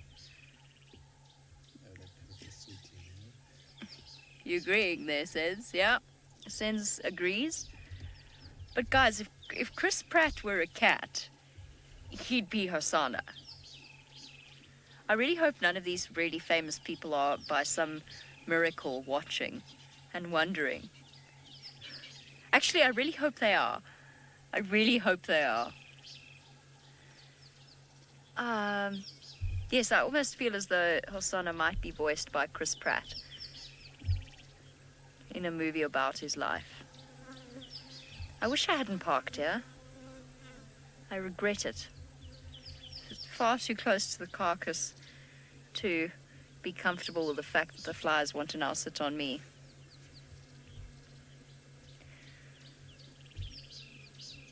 Alrighty. While we wait for lounging Chris Pratt, Hosana, to get up and move about, off you pop across to the Mara, where David has switched out with Isaac. What a wonderful surprise. Hello and welcome once again to the Mara, to the Maasai Mara, the great Mara Triangle. I'm driving on one of the main roads that takes you from Olololo Gate all the way to the Mara Bridge. It's rather quiet, but the smell's beautiful, temperature. I cannot get better than this. It's not cold, it's not hot, just perfect. Only that there's nothing in front of me. I'm headed back towards where we've been, seeing that female lioness with her cubs, and I'm hoping to get there before we end the show.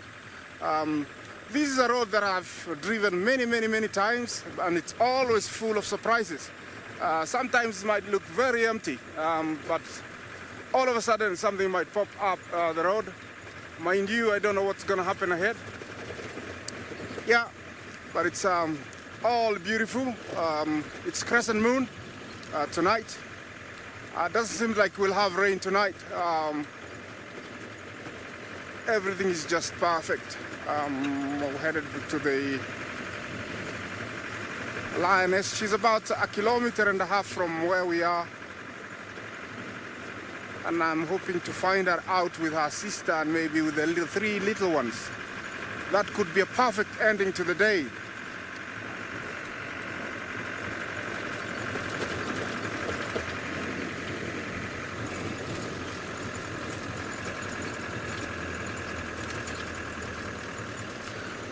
My favorite nocturnal animal is the honey badger. Rarely seen, one of its kind, and very few people have seen it. It's very widespread all over Africa, but very few people have seen it. A very ferocious carnivore. It can withhold a lion. It has been known to stand its ground, fighting with lions, leopards, ferocious little animal that feeds on mainly honey and small, reptiles like snakes and monitor lizards.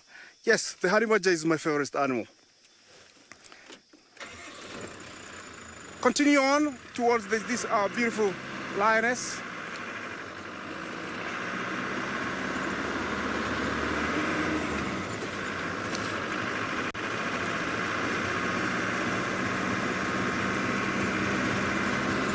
It's nice to be driving on this main road. 15 plus years ago, this road was really, really bad. It used to be a nightmare driving here. You always, when it rained, you always hope that you could get back home because it was black cotton soil, and with a slope like this, the water wasn't running properly, and all, the grass, we always used to get stuck here. But now driving at, about 35 kilometers an hour, it's really perfect. There's something in front of me. I don't know if you can see it. I was just telling you, this road can really surprise you, and I'm coming, to one of the big animals we find in the Mara Triangle. See what we just found for you, just like I was telling you. I think I'll stop here and let them be comfortable a little bit. There is one to our right here that is wanting to tell me that I'm not allowed to be here. That is a sign that he's not very happy with us. Hi, what's wrong with you? We don't mean no harm. We're just passing and you happen to be on our way. Yeah, elephants are usually active most of the day, up to 16, 18 hours of a day.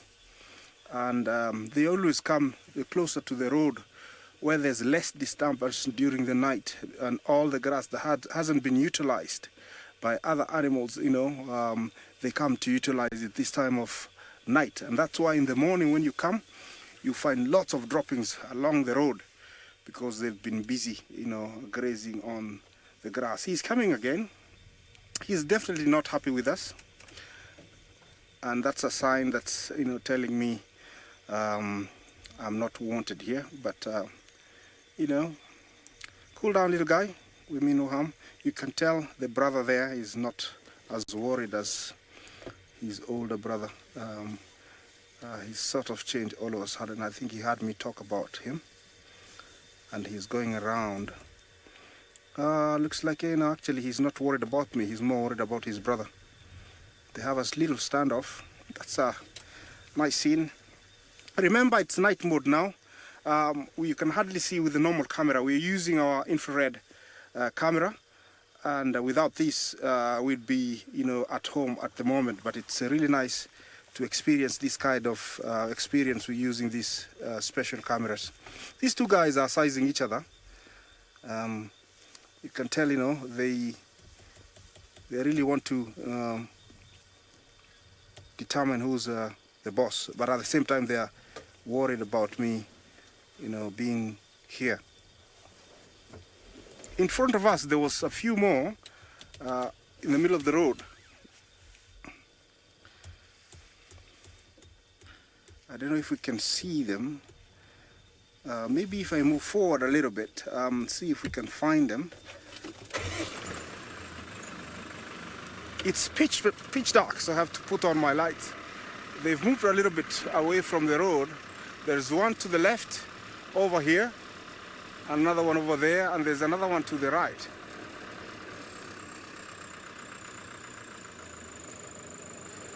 Lily, I would say that's a very difficult question. It's yes and no. Younger ones tend to sleep a lot, but older ones doze off most of the time. It's very few times during my guiding time that I've seen big, fully grown elephants lying down. They usually find an incline and lie down. I think the main reason is they're too heavy. If they lie down flat, they risk not being able to stand or some of their organs collapsing. So they would prefer to, keep standing. And because, their digestive system is very poor, so it's hard for them to sleep most of the time. So they keep eating and eating and eating to compensate the poor digestive system. If you listen, you might hear them ripping the grass. Let's try and listen out.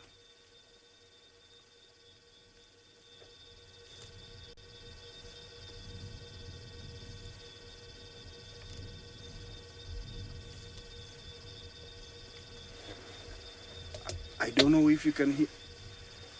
excellent. It's nice that you can hear that. That's them reaping the grass. Elephants are some of the biggest, one of the biggest animals we have, but they make the least noise.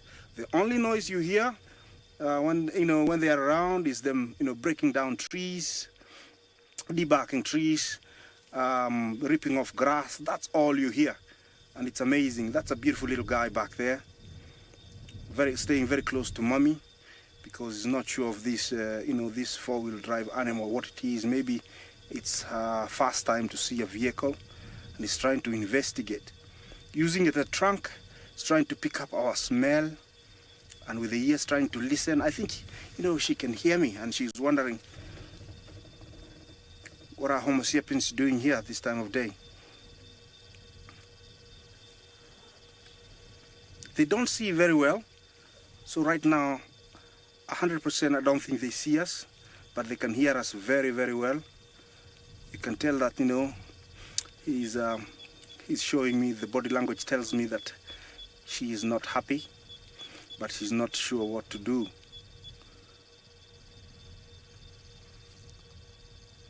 Yeah, that's, I think, auntie to the right over there. We call them aloe mothers, where, they are the ones that, help the mother to raise the young ones. And when they are within, you'll tell they're very comfortable being in the middle. Not a worry or a care in the world when they are, this auntie is around. Getting back to mommy again. I think she's gotten comfortable from us. Yeah.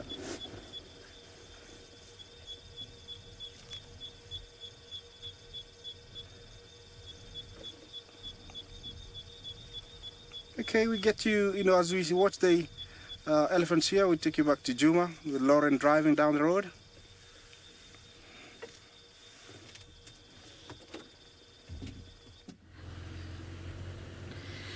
So, update, we did go and check one more time for the cheetah, and to no avail. We cannot seem to find them, which is so frustrating as they are so close. Oh, I think I've got a fly in my eye, which is fabulous. So again, we're going to continue doing one more loop. We haven't been so lucky with what we're spotting today. It has been a really quiet day, but in amongst all the superhero discussions, which went on for quite a while on this car, you would not believe, we did actually have a discussion about elephants, because we did sight some earlier, and I believe it's been quite a lucky day for elephants. We were speaking about how elephants are believed to be really, really, really intelligent. Now, it's really difficult when it comes to animal intelligence, because we tend to put human qualities on it. So we tend to describe intelligence in ways such as emotional intelligence, spatial intelligence, verbal linguistic, or even analytical intelligence, and these don't apply to animals. So I don't actually believe there's a universal confirmed definition when it comes to measuring intelligence in animals, but one thing they do look at is obviously the brain to body size ratio. Now, me and Tristan were just having a discussion, and it is believed that elephants' brain is about 3 times the size of humans, but equal in terms of the proportion to their body. So obviously elephants are a lot bigger than us, so of course naturally their brain would be a lot bigger than us, and they are said to communicate in ways we don't really understand and emotional. So I did mention the other day that I was going to try and link my 2 environments that I know so well, the ocean and the bush. So although that might seem a bit bizarre at first, I think what happens a lot in conservation and education is we tend to focus. Ooh, that was a wonky turn. Nice one, Lauren. We tend to focus on one specific area or one specific animal or one specific ecosystem. What we kind of forget is everything is connected. So I did mention the other day that there is a famous quote that I just treasure by a lady called Sylvia Earle, that there would be no green without any blue. So we do heavily rely on the oceans. I'm going to try and provide more connections of this environment to the ocean. So, if the elephant has a very large brain to body size ratio, I'm going to ask you, here's the quiz. Can you tell me what fish, now I repeat, fish, not mammal, has the biggest brain to body size ratio? That is a quiz for you guys. So I will wait and see exactly what you all come up with. But I do repeat, it's fish, not mammal. So just make sure when you're giving me the answers that you're aware of that. I'm intrigued to see how many people can get this. Michelle, I thought we were going to get that answer of a whale, but a whale is a mammal. So yes, the sperm whale actually has the biggest brain, I believe, in the whole animal kingdom.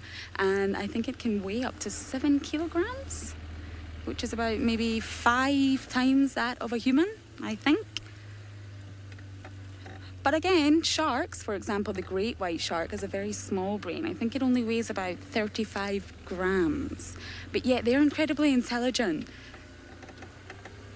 Dolphin, again, dolphin's a mammal. So think more along the lines of fish.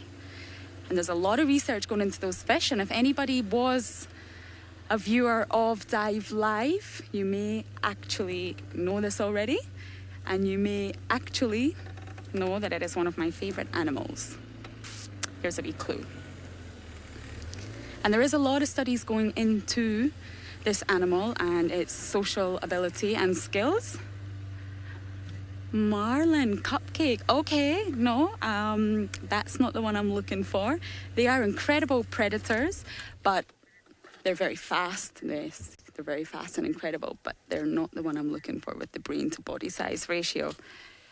Oh, that octopus, that's an interesting one. So they don't have the largest brain. Apparently they've actually got a really small bird-like brain. But 2/3 of their brain is actually dispersed amongst their 8 legs. So that brings you to the point they're incredibly intelligent. They're said to be one of the most intelligent animals on the planet, but yet they have a small brain that's scattered all along their legs. So that brings you to the question, is it such a good idea to describe intelligence just on brain to body size ratio? So we still haven't got it yet. Keep searching. Tristan, do you have any idea? No. He said no. Craig? No. Any guess? A parrotfish. Parrotfish are very awesome. We saw a lot of them on Dive Live, but no, that's not the one I'm looking for. So when I say fish, it's actually the broader category of fish. So, shall I tell you the answer? Tristan's getting a little bit closer. Tristan got it right. So it's a manta ray. There's 2 species of manta ray. And hopefully some of the viewers got that one. They are classified as fish. So sharks and rays are actually classified in the big grouping of fish. And the manta ray actually has the largest brain to body size ratio. And they're even said to be able to recognize people's eyes. So there was a study done where they blindfolded people with tinfoil, I think. And they had people that weren't blindfolded. And the mantas were able to recognize and respond to the people that weren't blindfolded. So yes, that's part of the quiz, and there will be more ocean-related quizzes coming up. But good job, everyone. Oh, no one got that answer. Oh, okay, yes. I managed to scupper you all. But it just goes back to the whole fact that we were talking about elephant intelligence. And one of my favourite animals out here, so FYI, the manta ray is my absolute favourite animal in the world. But out here, I've been really taken by the hyenas. And it's even said that they are to be on par with primates. Now, there is a little bit of a debate about that, but they are said to also be incredibly intelligent. So, that was the fact of the day.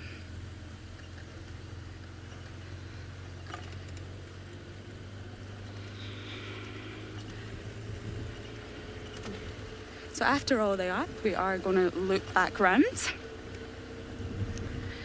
to the cheetah area, and you never know if we might catch them. But while we do that, let's go across to Jamie with another sleepy but very smart cat.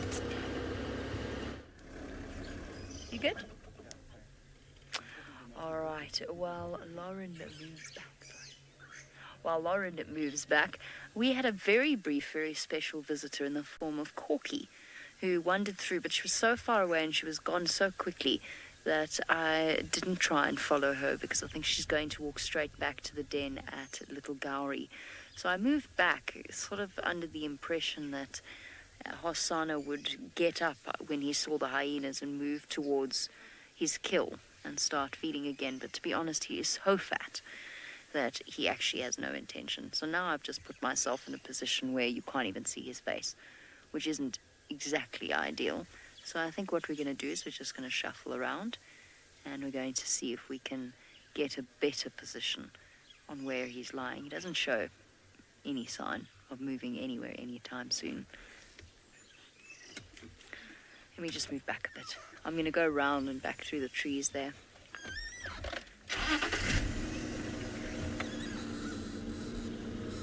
Well, let's squeeze past the gardenia. Uh-oh. Watch out, Sens. You good? Superhero? Not ideal.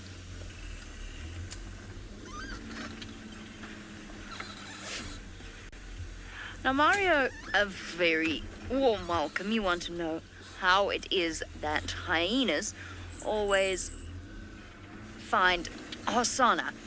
They have incredibly sensitive senses of smell and incredibly good hearing. So there's a very good chance that if he kills something without doing it silently...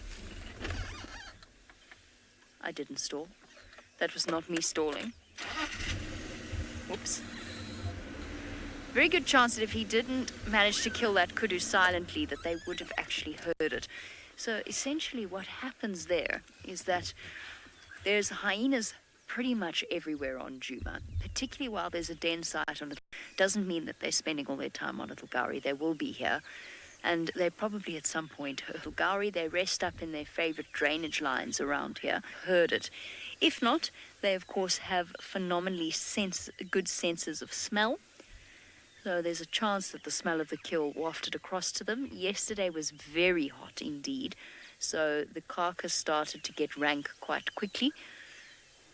So the spell would have carried.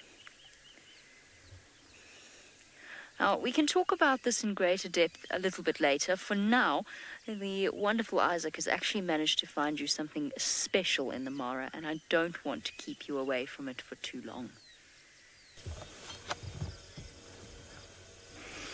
Whoa, look what we just found. This is the third time that we came here, and they finally came out for us. These little bundles of joy have come out for us. It is pitch dark, and what we're using is the infrared cameras, so we are not affecting these little guys at all. Yeah, if you see the third one over there, he's not aware even if we're here. He's very busy with his mother's titties, getting as much as possible while the brothers are away.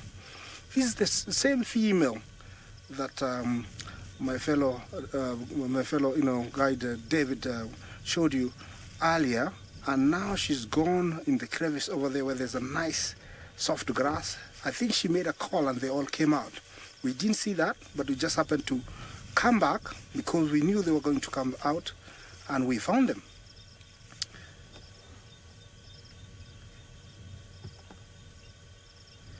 Remember, this is one of the Olololo Pride members.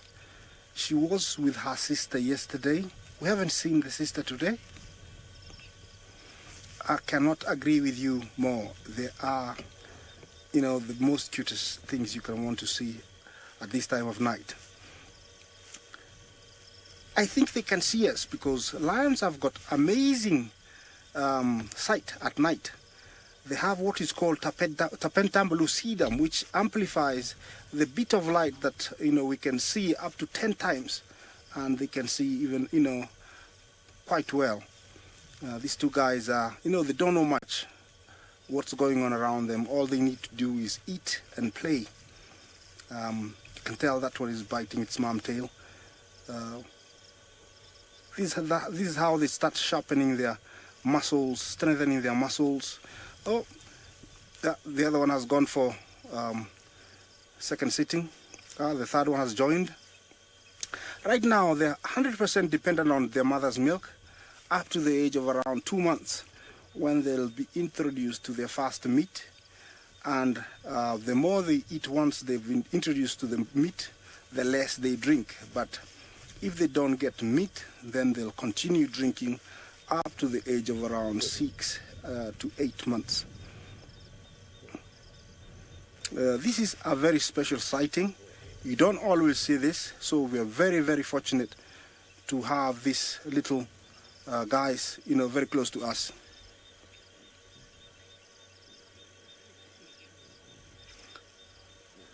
Juma, I don't think it's that good when they're very young, but from the age of around 14, I would say it's much better.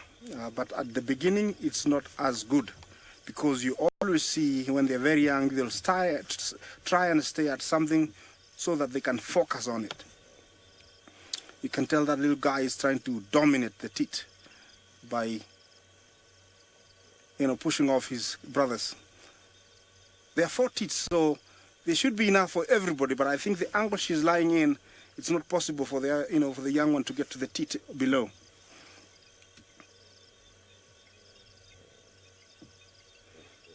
They've been around this area for about 5 days now, and sooner or later she will have to move them. The reason is, when their scent becomes too strong, it can attract other predators, and that could mean the end of them if the mother is not around. So she will have to move them every couple of a week, 2 weeks. She will have to move them. But right now they're quite mobile, so she might end up picking one with her mouth, which is a very gentle bite behind the neck, and then the others will follow. Usually she would have picked a place within 10 days of where to move them next. Very smart, because she knows her surroundings. Yeah. Everybody's enjoying the milk. Right now it's very rich because it's the first few weeks since they were born, so it's very rich milk, which they need to gain weight and grow fast. Yeah. I'm sure that guy is listening to me. We haven't sexed them yet, but in the next few weeks we'll be able to tell you what they are, either males or females. Usually it's very hard to tell the ratio. Sometimes they're born mixed genders, sometimes females, sometimes males.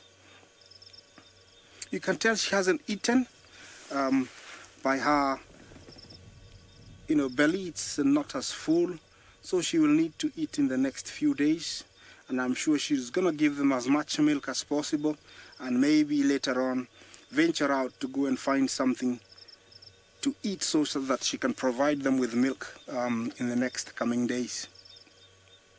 They will do that, then drink, and then play a little bit, go back for more, and the same goes on until she leaves.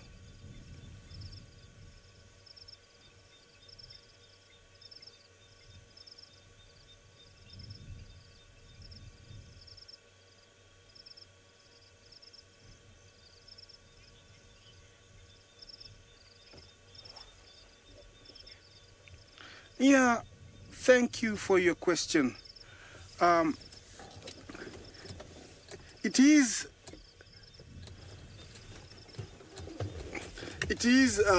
very hard to say, if they are going to reach adulthood or not. Infant mortality is very high during the first few months, but once they make it to up to 1 year, then they might make it. But it's very hard to say they're all gonna make it. I would say maybe of these 3, maybe 1 will reach to adulthood. But who am I to say anything? Maybe we live, to see them grow up to adulthood, all of them. You never know. Yeah.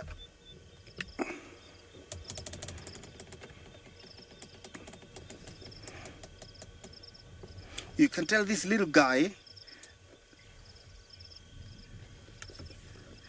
Yeah, this little guy is enjoying his milk. Yeah, we're gonna link you down to Jamie with his leopard, which is one of the big 5, while we see what's happening with these guys. Awesome. How amazing was that? I'm so excited for the Olololo lady with her tiny babies. Not quite as exciting as, or perhaps more exciting than the Hosana sighting. It's always great to see him. So I'm happy to see him fat and content, well fed, panting away, snapping at flies. Silly boy. Get him. Get those flies. Go on. Gotta be quick, Hosana. It's amazing he can move at all. Oh, there we go. That's what we were waiting for. No, that's not what we were waiting for at all. You know, there's still actually quite a significant chunk of meat attached to those ribs that Goli showed you earlier, tucked up in the tree. There, you can see it. There are the ribs over there, what remains of the kudu. And then sort of a bit further up, tucked into the fork, is a, nice big clump of meat there. I wonder if he's going to eat it at all. I've got a funny feeling he's not. I think he's going to leave it tonight. And I think he's going to move on. It's exactly what he did with that bushbuck. His hunting skills are extraordinary.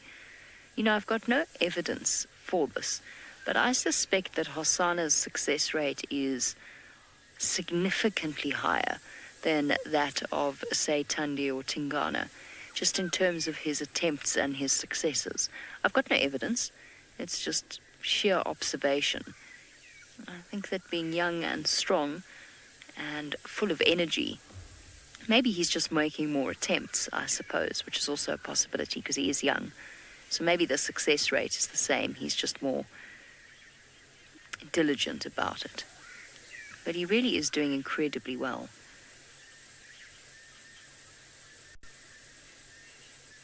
Flies. They're driving you mad, boy.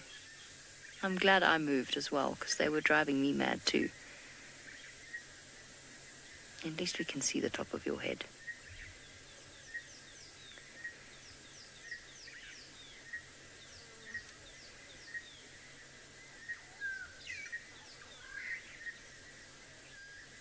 The entire time that we've been sitting here, the starlings have been constant. I don't know if they have a nest perhaps in the leopard orchard that's on the other side of us, but they have been chirping away. Now there's a cuckoo joining in as well.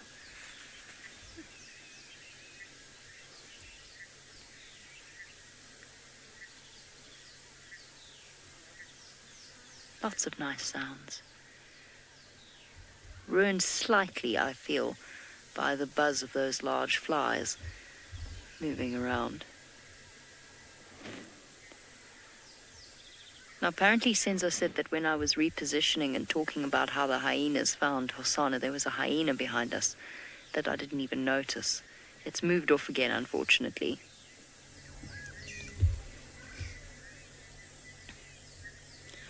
Now, Moki wanted to know about the bird calling in the distance. I assume you're talking about, wait for it,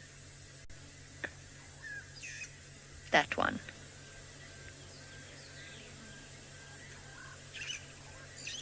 That one is a Birchall starling, and as I said, I think they might have a nest somewhere around here, possibly in the dead tree. I assume that's the one that you're referring to. The cisticulars have gone quiet now, and I can hear a pearl-spotted owl far in the distance, pearl-spotted owlet whistling away.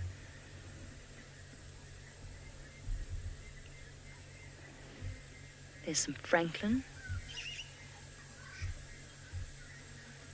There's some painted reed frogs. So not birds at all, but frogs.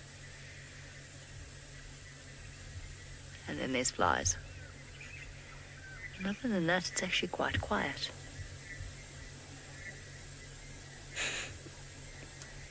Imagine how irritating that must be on his fur. Alrighty, Hosana is not up to too much. Fortunately, Isaac in the Mara has those amazing lion cubs for you, and we don't want to keep you from them for too much longer. Still same spot. Actually, they just moved. Since we went off air, they have been suckling, and everybody was attached to his or her own teat. That one is in the very wrong place. Yeah, she's been drinking, and now you can tell. Very content, but still looking for another teat that hasn't been utilized.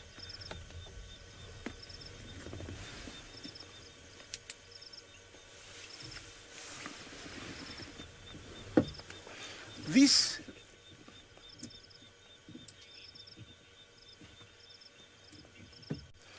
Lily, lionesses can give birth to up to 4 cubs, but in the first birth they might give birth to 2 or 3. Experienced females give birth to up to 4, but it's very rare. Usually 3 is the most. Yeah, that guy has had his fill, and now he's actually heading towards where we are. Luckily, he cannot climb up because there's almost a 1 meter drop from where we are. So I would like him actually to stay down there. I don't want him, coming up here because I would prefer him to be with his mother. But he can tell he's inquisitive. It's pitch dark, but he can listen and see me, maybe because of our small lights that we have around the car. You can tell that he is very comfortable. The second one has had his fill, and you can tell the belly. Look at the belly. It looks like he's swallowed a soccer ball. This is what they will do the whole night: drink, rest, go back and drink, rest, go back and drink, and it will go on until the mother decides to go. You can tell now he's very full. He's almost, he can hardly breathe. So he has to lose all the excess heat and digestion through the mouth. The excess heat, to help him digest faster through the mouth. At this age, usually they are very playful, the cubs.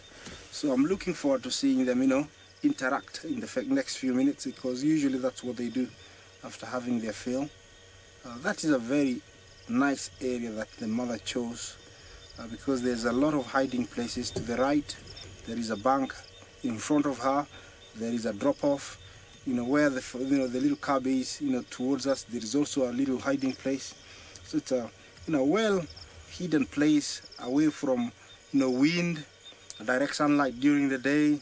So it's perfect, This is an experienced female. We can tell by, where she gave birth that she's actually very experienced. It's not her first birth, maybe the second or third birth. It is hard to believe that these little bundles of joy one day will be killers. They will be going out for big animals as big as buffalo, hippo, giraffe. But right now, you'd think they're harmless. Yeah, as we continue enjoying these guys, we'll take you back to Jamie with Hosana up a tree.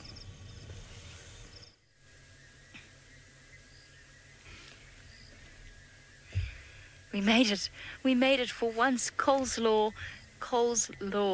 did not manage to get us. For those of you who missed it, Cole's Law was a name suggested by one of our viewers this morning for when we miss something that is about to happen because we don't quite get there in time. Here it goes. Come on, Hosana. Oh, maybe I was wrong. Maybe Cole's Law is going to get us. What? He's going to jump from there. What on earth? Now we're right behind the bush. No, Hosana, you have to climb the tree trunk. He is going to jump. As soon as I move the car, Murphy's Law, he's going to jump. What do you think, Sens, if I try go backwards quickly? Because I think he's going to try and grab it out of the tree that way. He doesn't seem to know it. No, surely not. Okay. Hosana, stop being a little fool. Climb up the normal way.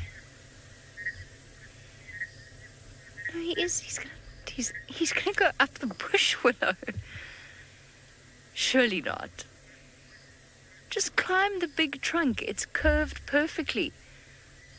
It's the easiest climb in the world. Or are you just trying to get an appetite? There we go. There we go. Come on, that's the way. There we go.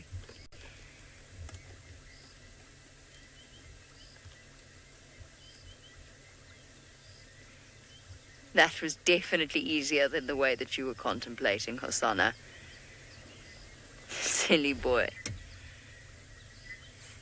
Beautiful.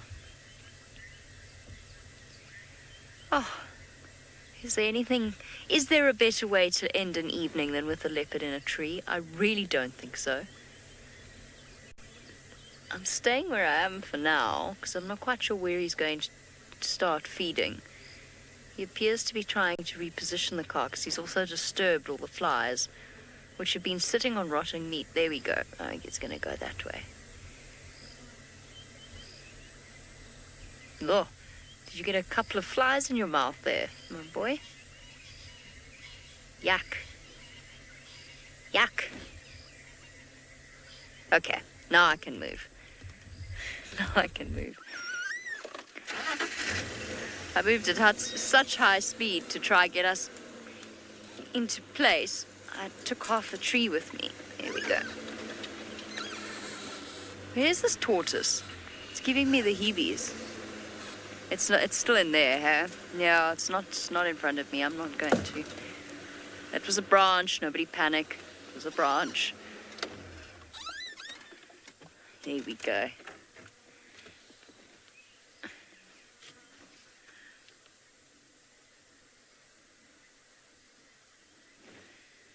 Oh.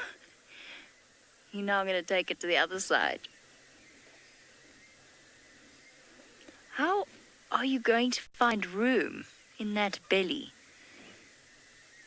I'm impressed. I'm seriously impressed.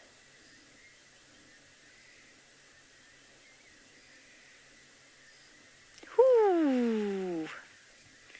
How's that smell treating you there, Senzo? Mm-mm-mm.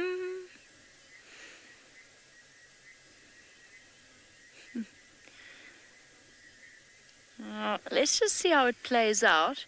I think he's just going to settle in for a jolly good feed here towards the end of our sunset safari. I think he's found his place in the tree.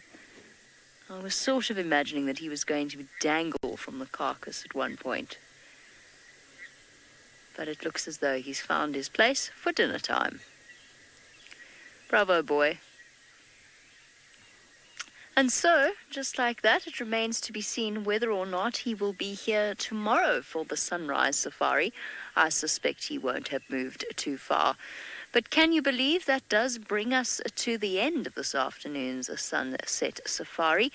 And we look forward to seeing you once again tomorrow for the sunrise safari, where all sorts of magical things happen as dawn breaks over the African wilderness. Thank you for joining us, everyone. It's always the most important part is our interaction with you. We'll see you then. For now, have a good day.